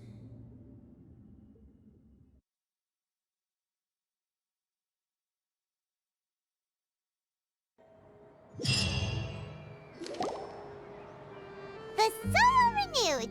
The Spina di Rosula attacks post-disaster rebuilding. I recently visited Poisson to meet with Miss Navia, spokesperson of the Spina di Rosula, and we spoke about Poisson's present and future. Old soil can still give birth to new bloom, Miss Navia stated. Hope is like seeing a small cookie when you're starving late at night. You just need a little of it. Skyship Winglet, lunar brain of the Fontaine Research Institute. The various disputes that have arisen on account of Mr. Edwin have suddenly become a shield over the Institute, with Jurier turning out to be a once-overlooked hidden gem. People always call the first researcher mad, but few know what to call the second. And should that latter person achieve a miracle, they would find it all the harder to find a word with which to classify him and his team. Wow! Paimon barely recognizes the people in the reports. Are those really Jurier and Navia? They sound like real big shots. What do you think? Pretty enthralling, huh? The Steambird's idea was pretty simple. With the disaster just having passed, we would print a free edition packed to the margins with good news to calm people down. The value for these big scoops lies in their inevitable follow-ups. We'll publish further reports and go into the stories behind those people. Edwin's assistant, Jurier, created a true flying ship, while Navia is leading people in the reconstruction of their home. I'm sure that these stories could draw even your well-traveled eye. Paimon's curious too! Wait a minute. Didn't we watch everything happen from start to finish? What's there to be curious about? And that's exactly why I'd like you to come conduct interviews with me. You're the best incubators of news, if you haven't noticed. And also, with you around, I'm sure I'll get to see that Duke. Are you sure? Hasn't he turned you down several times already? Oh, this time will be different. Come on, let's head to Poisson first, and then make a trip to the fortress. There are some things you'll only know when you get there. Navia! Oh, it's you. What brings you all here? Hey, we're just having a look around. I'm here to update myself on how things are going here. Oh, the Fatui are here too. Let me introduce you. This is Mr. Garunt Snezhevich. He represented the Knave in sending us a large amount of supplies, and is helping with our work. Our residents are hard at work as well. Thanks to everyone, work is progressing nicely. We've lost a lot of people, but we're moving forward. That will have to be enough. Hello, Miss Charlotte. I'm a big fan of yours. I especially like that article you wrote last year about Fontaine's stray cats. But if you don't mind, could you not emphasize our role too much in your report? It's not charity we're doing here. We just happen to share the same interests as the Spina. I get where you're coming from. I'll keep it as simple as possible. Or would you be willing to feature as friendly neighbors? That would be fine. Thanks. Oh, you're back too. how are things? We finished laying down the construction materials. It'll be another hour before the workers are able to go over there. Huh? You're here too, Clorand? Well, her reputation's greatly risen after that whole duel business with Miss Farina. So she's here in Poisson to wait out the heat. All right. She really came here to help me out. There's too much to consider in the reconstruction of Poisson. The Spina has need of more decision-makers. And, well, I do already happen to be connected to Mr. Callis. Oh, wait just a moment. Do you mind me asking a few questions? You know, about how you felt before the duel, about what it was like facing down a god. There's lots of exciting material there, I bet. Forget it. I'm sure you can find a better theme than that, Miss Charlotte. I see you're the same as always. Couldn't you do me a favor, for Navia's sake? Well, if we're talking about doing things for my sake, you might as well just take a few more photos of me. Or of the Traveler. It's better than wasting time persuading Clorand, at any rate. Of course I will. I'm not gonna let her off that easy. All right, then everyone who wants to be in the photo, gather up. And smile!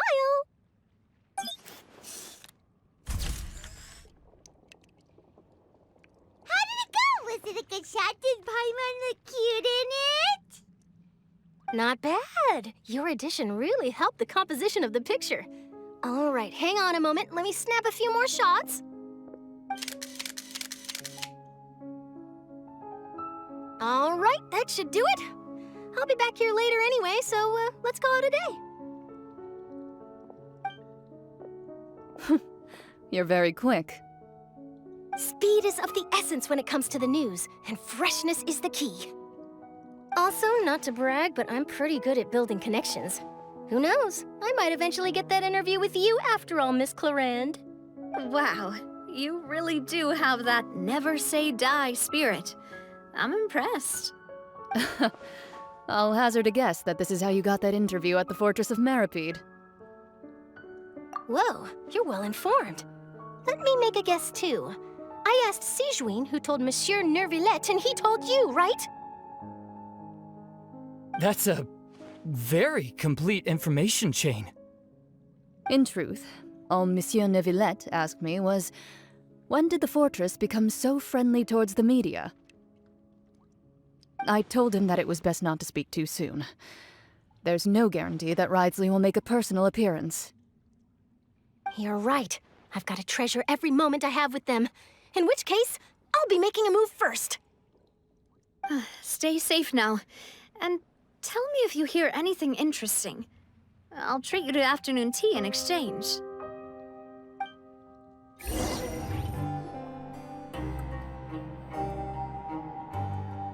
Wow, guess we're here again, huh? There's a real nostalgic feeling to this place. Looks like you've been missing us. Duke! Did you come all the way to the entrance to greet us? Of course. I'm here to welcome you and our dear Miss Charlotte, whom our good head nurse recommended to me. It's an honor to finally meet the much-rumored Duke. Thank you for consenting to my visit to the fortress, sir. No need to thank me. But that said, I shouldn't be the focus of your interview. I trust you recall our agreement? Of course, of course. All right then, this way.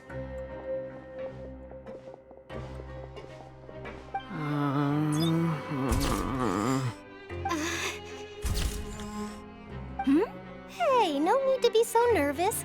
I've already taken all the photos we need. Miss Charlotte, do these pictures really need to be published on the cover of the Steambird? It would seem that Miss Lorvine doesn't want her face to appear beside that of Mr. Jurier, Sir, please don't say things like that. But it looks like dear Mr. Jurier denies it. Might this interview be very important to you then? No, I just... This is my first time being interviewed, and I'm very thankful to the Steambird for... Now, I might not look it, but I actually did meet Mr. Edwin once. And I'll be honest, I enjoyed chatting with you more. You've definitely got more of that genius vibe going on. The boat that brought about a miracle, the ark that saved the people. Why, you recreated a myth back there, like an emissary of legend. Still, if I might ask, Where's that flying ship now? Ha! Looks like Charlotte's trying to get herself another exclusive scoop. I have to apologize, but that ship is presently in the bowels of our factory. I'm afraid it won't be easy for you to get a shot of it. Really? Well, then in that case, could I have an interview with you to make up for that loss? You already know my answer, I'm afraid. Best you interview our head nurse instead. Or perhaps you'd like to take another photo of this couple of researchers? Did you really have to use the word couple? Well, then, 2 solo photos will do. Is my hair messed up? Please, someone help me have a look. Things sure are getting pretty lively here. We've seen this kind of thing before. Oh, seems like everyone's here. Would any of you like to try this new drink I came up with? Ah, Siegeween. Hey, Miss Charlotte. Why don't you, take some pretty photos of our head nurse? Sure. Come on, Miss Siegeween, over this way. Let's find a brighter spot. Huh? Sure. Do I have to smile? So, how have things been at the fortress? Same old, as you can see. Fontaine's undergone some changes, but this place is still more or less the same. Other than that flying ship, it got a tad too much attention, I think. That's why I decided to let the interview go through. We should direct more public opinions toward the behind-the-scenes heroes. Am I right, Mr. Jurrier? Miss Lurvine? You're too kind, sir. I believe that you too should have your day in the sun. Not that you would want that, which is a pity. I'll just leave the spotlight to you two. I see. Lots of things happened that day, huh? Anyway, regarding that Harbinger, I'm not sure you remember, but his 3 young followers are still waiting for his return. He sure did win them over, huh? I'll tell them that there's good news and bad news. The good being that their boss seems fine, and the bad being that they must face extended sentences for abetting his escape.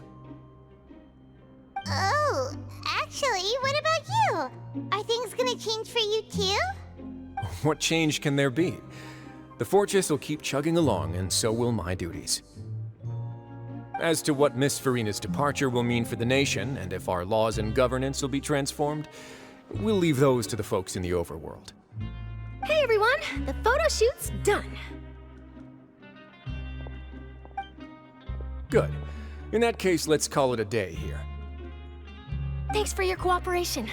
Come on, Traveler, let's go. Till next time, everyone. There'll be a next time? Maybe. Who knows? I might write a story about the underwater factory next time. Until then.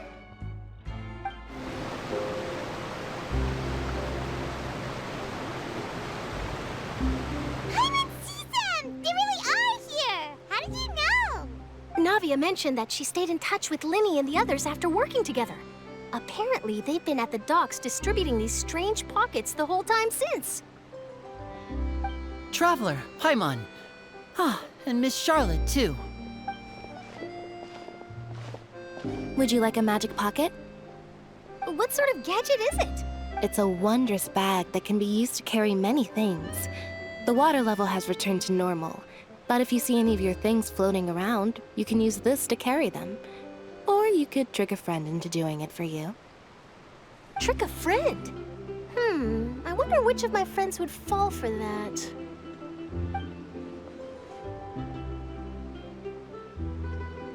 You could just make a friend like Fremine here. Isn't that right, Fremine? Is this what you meant by, I'll help you make some more friends? To be honest, that sounds pretty sweet. Could I have your contact, please? Sure. Please, write down my address. You sure are working hard to help Fremine socialize. He was the one who proposed doing this. He even wants to assist in our magic shows. Yes, I was planning to first introduce Pear as an assistant, and later Fremine himself. In the future, I think we can leave underwater escape magic to him too. That said, would anyone want to see a diver escape underwater? Oh, it'll work out. Every journey begins with the first step. He'll become a part of our show eventually.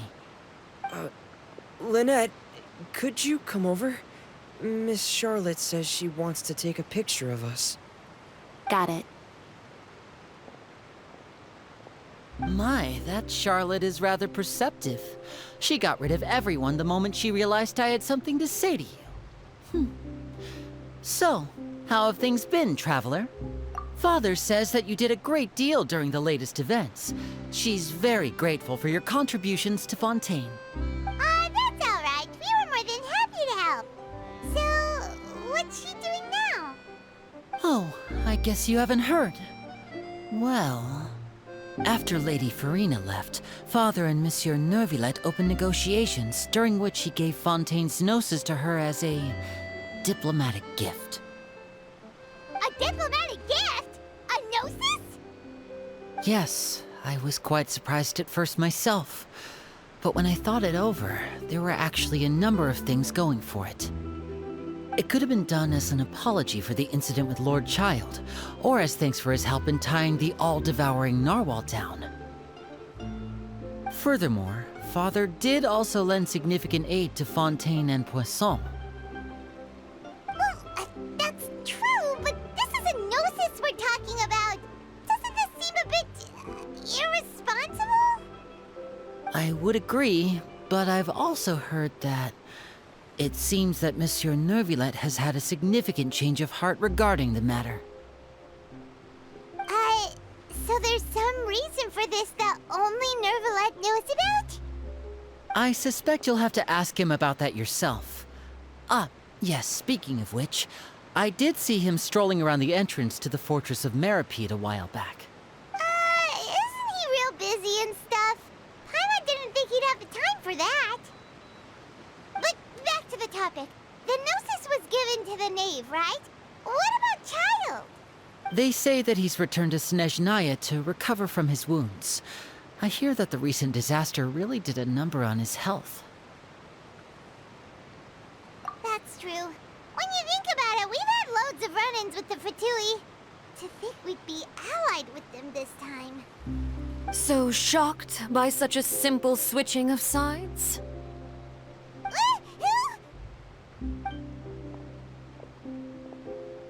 Father! Well, what do you know? Come to the docks to see how my children are doing and meet the Traveler by chance. Please do not pay my accomplishments in Fontaine too much mind. I would have done them regardless. Are you going to take the gnosis back to Snezhnaya?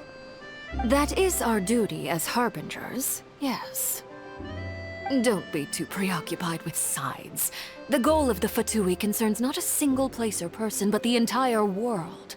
With such a grand goal in mind, it is inevitable that we must wear many masks.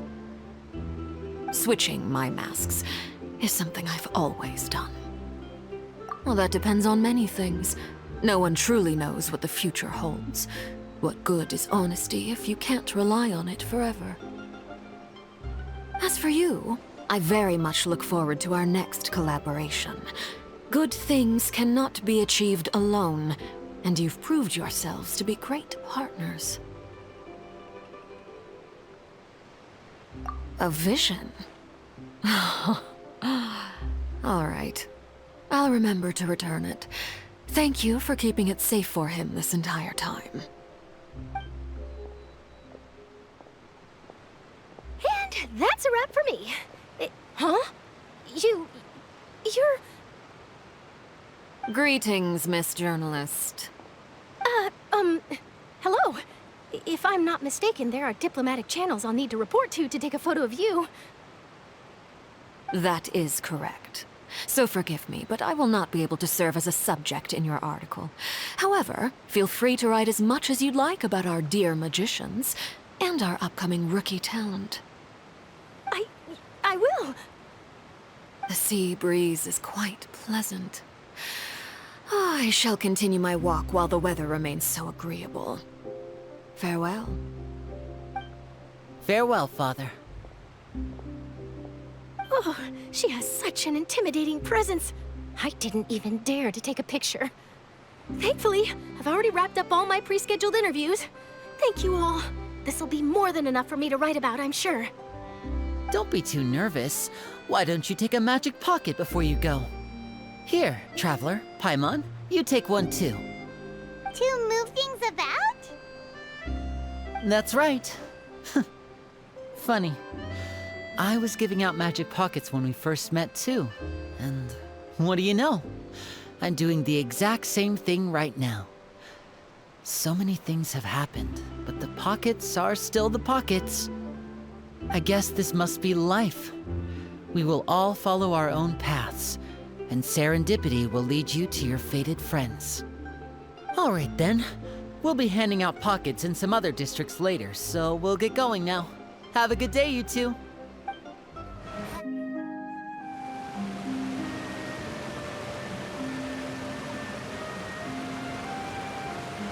So, you really are here, Neuvillette. Paimon didn't think you were going to have free time this hour of the day. Really? Oh, I suppose you must have met Mr. Linney. He took the time to greet me earlier when he passed this way. In any case, you came at a good time. I was just considering reaching out to you to set up a meeting, so I may explain some things that I haven't had the time to before. Aw, Paimon's glad that you remembered. Thank you for keeping us on your mind, what with you being busy and all. Alright, let's have it then. How was Fontaine actually saved? The whole business is still quite the mystery to us. It is strange how words can often leave a bitter taste in the mouth when it finally comes time to say them out loud.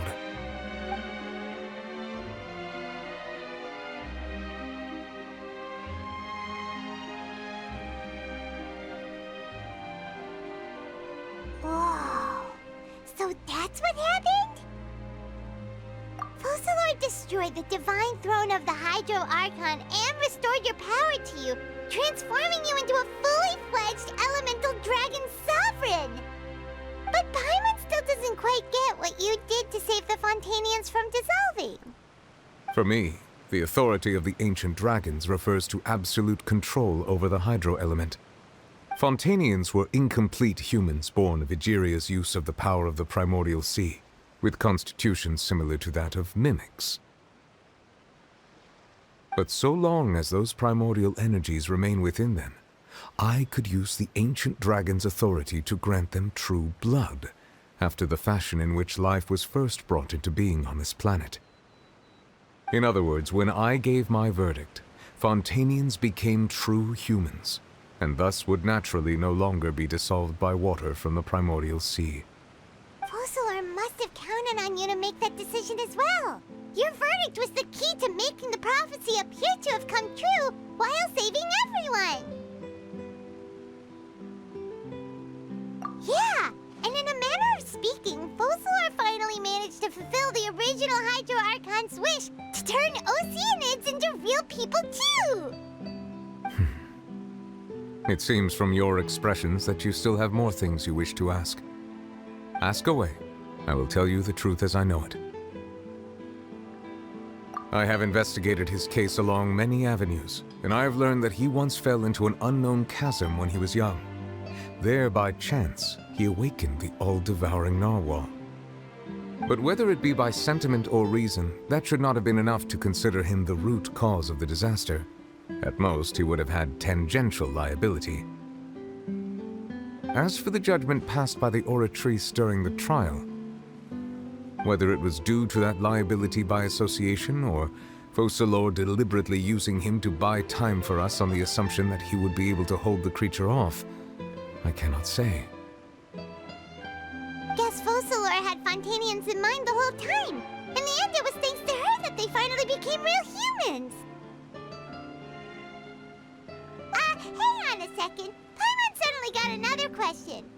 Back when Fontainians hadn't yet become real humans, were the children they had also transformed Oceanids? Life has always flowed like water.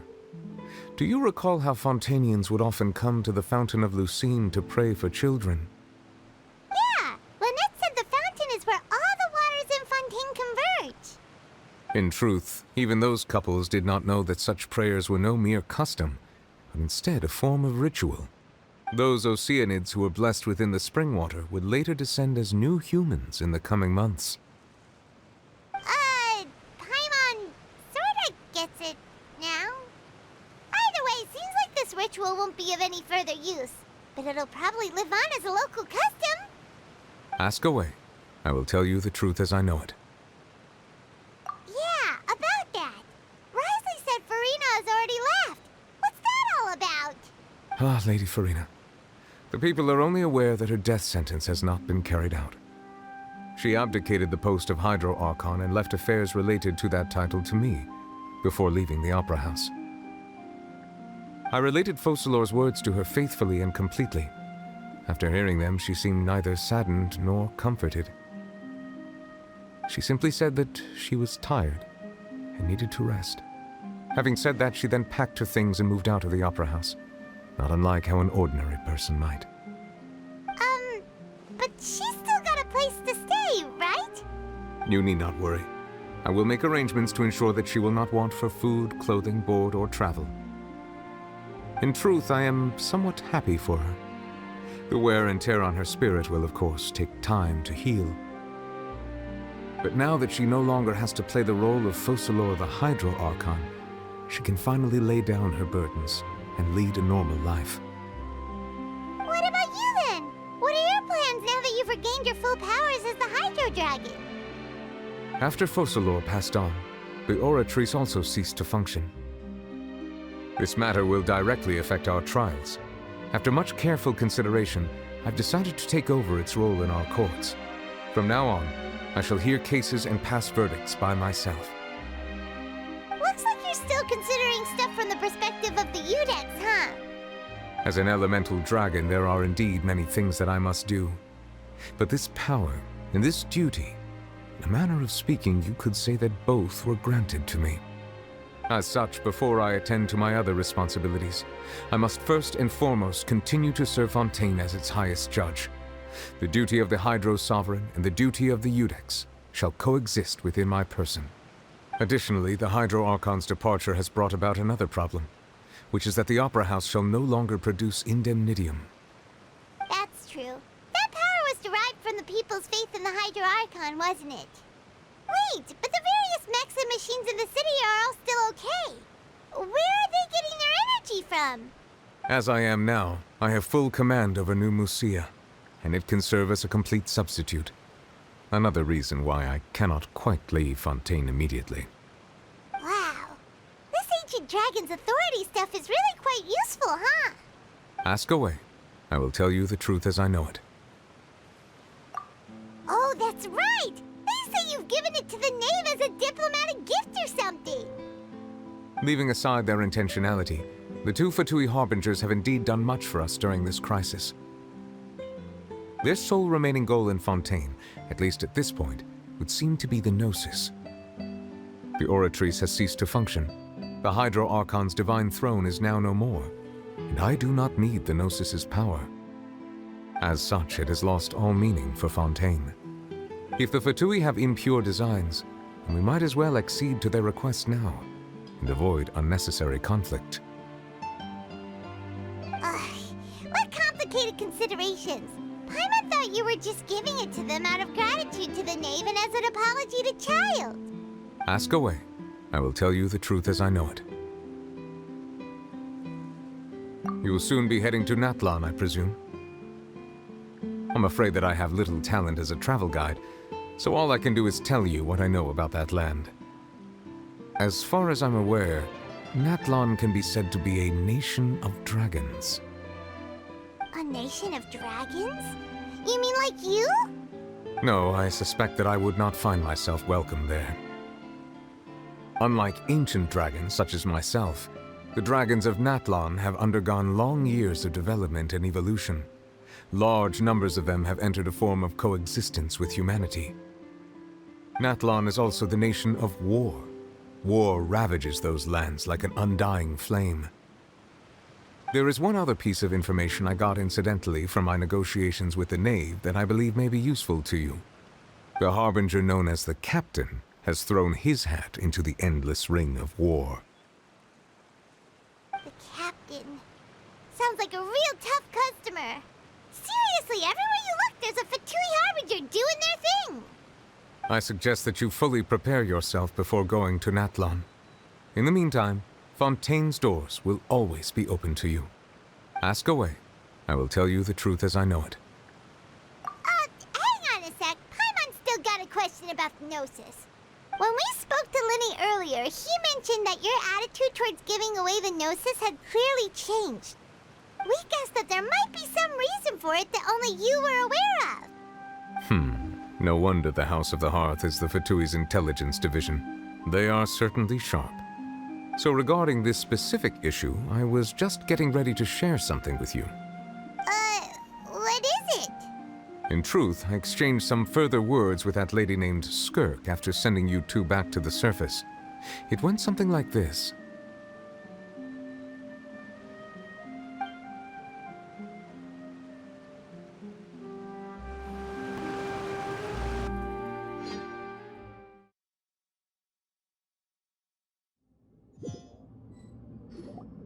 Well, we're going to head topside to see what's going on. You hurry over soon as well, all right, Nervalet? What next?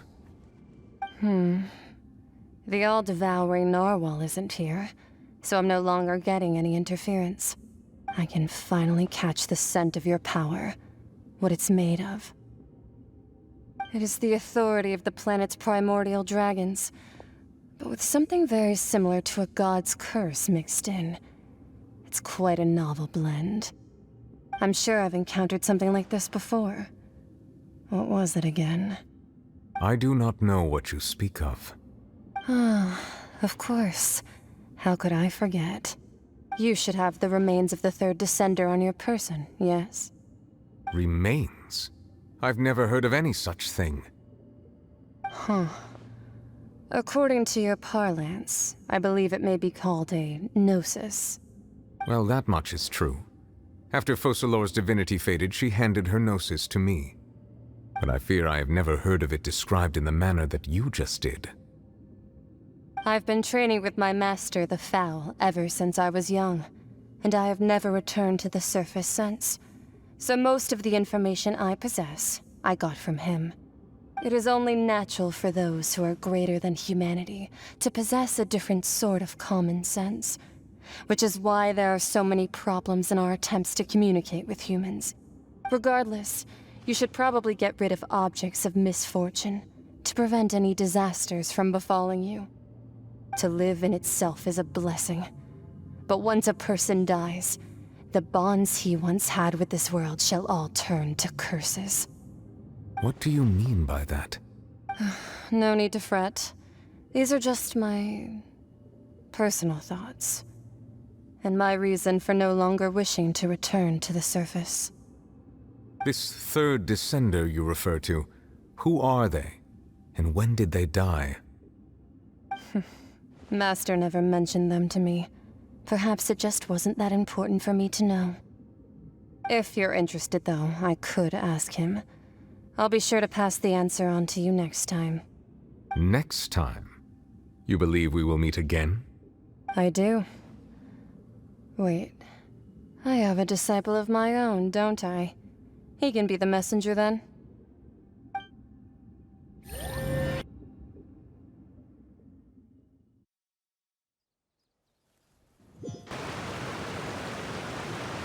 That's what she told me. Whether it would prove useful or not, I wanted to pass that information on to you. The remains of the third descender? So that's what the Gnosis actually are. Paimon just thought they looked like chess pieces. How could they be a person's remains? All the same, assuming that there was no misunderstanding or special metaphor at play, that is what she meant to say. And she said that it would bring misfortune and that you should check it, which is why you gave it to the Fatui. If she speaks the truth, then I would simply be putting Fontaine at unnecessary risk by keeping it here.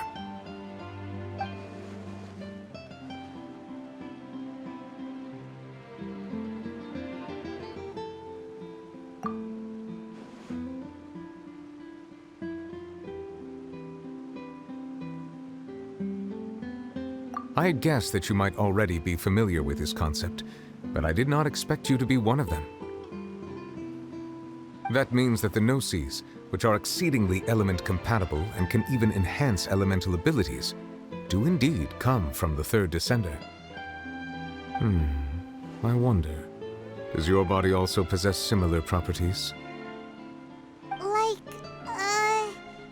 Like being able to use elemental powers without a vision. That does sort of count as special compatibility, right? No, let's not think about this stuff right now. It just feels creepy. Comparing the Traveler to the dead third descender and all.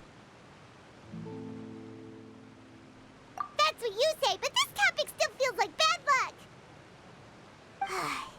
Once Child recovers, let's get some more answers out of him. Or go look for his master and get the answers that way. I too believe it unwise to make too many blind guesses when information is lacking. The same is true of being at court. All right. Whatever the case, it seems like the crisis here in Fontaine's over for now. Yes. All of Focalor's efforts were for this moment as well. But she sacrificed herself in the end as a god, and she suffered through all those years as a human. Was that really what she wanted? I suppose that would be the mystery of a god's will. I suspect not. But once in a while, I too would guess that if wishes were like the clouds in the sky, they will one day return to the earth as raindrops. Life flows like water, and rain is the final answer. The water levels may sometimes tilt one way or another, but the rain falls fairly upon all. And what, ultimately, is the difference between the rains that fall upon all of us?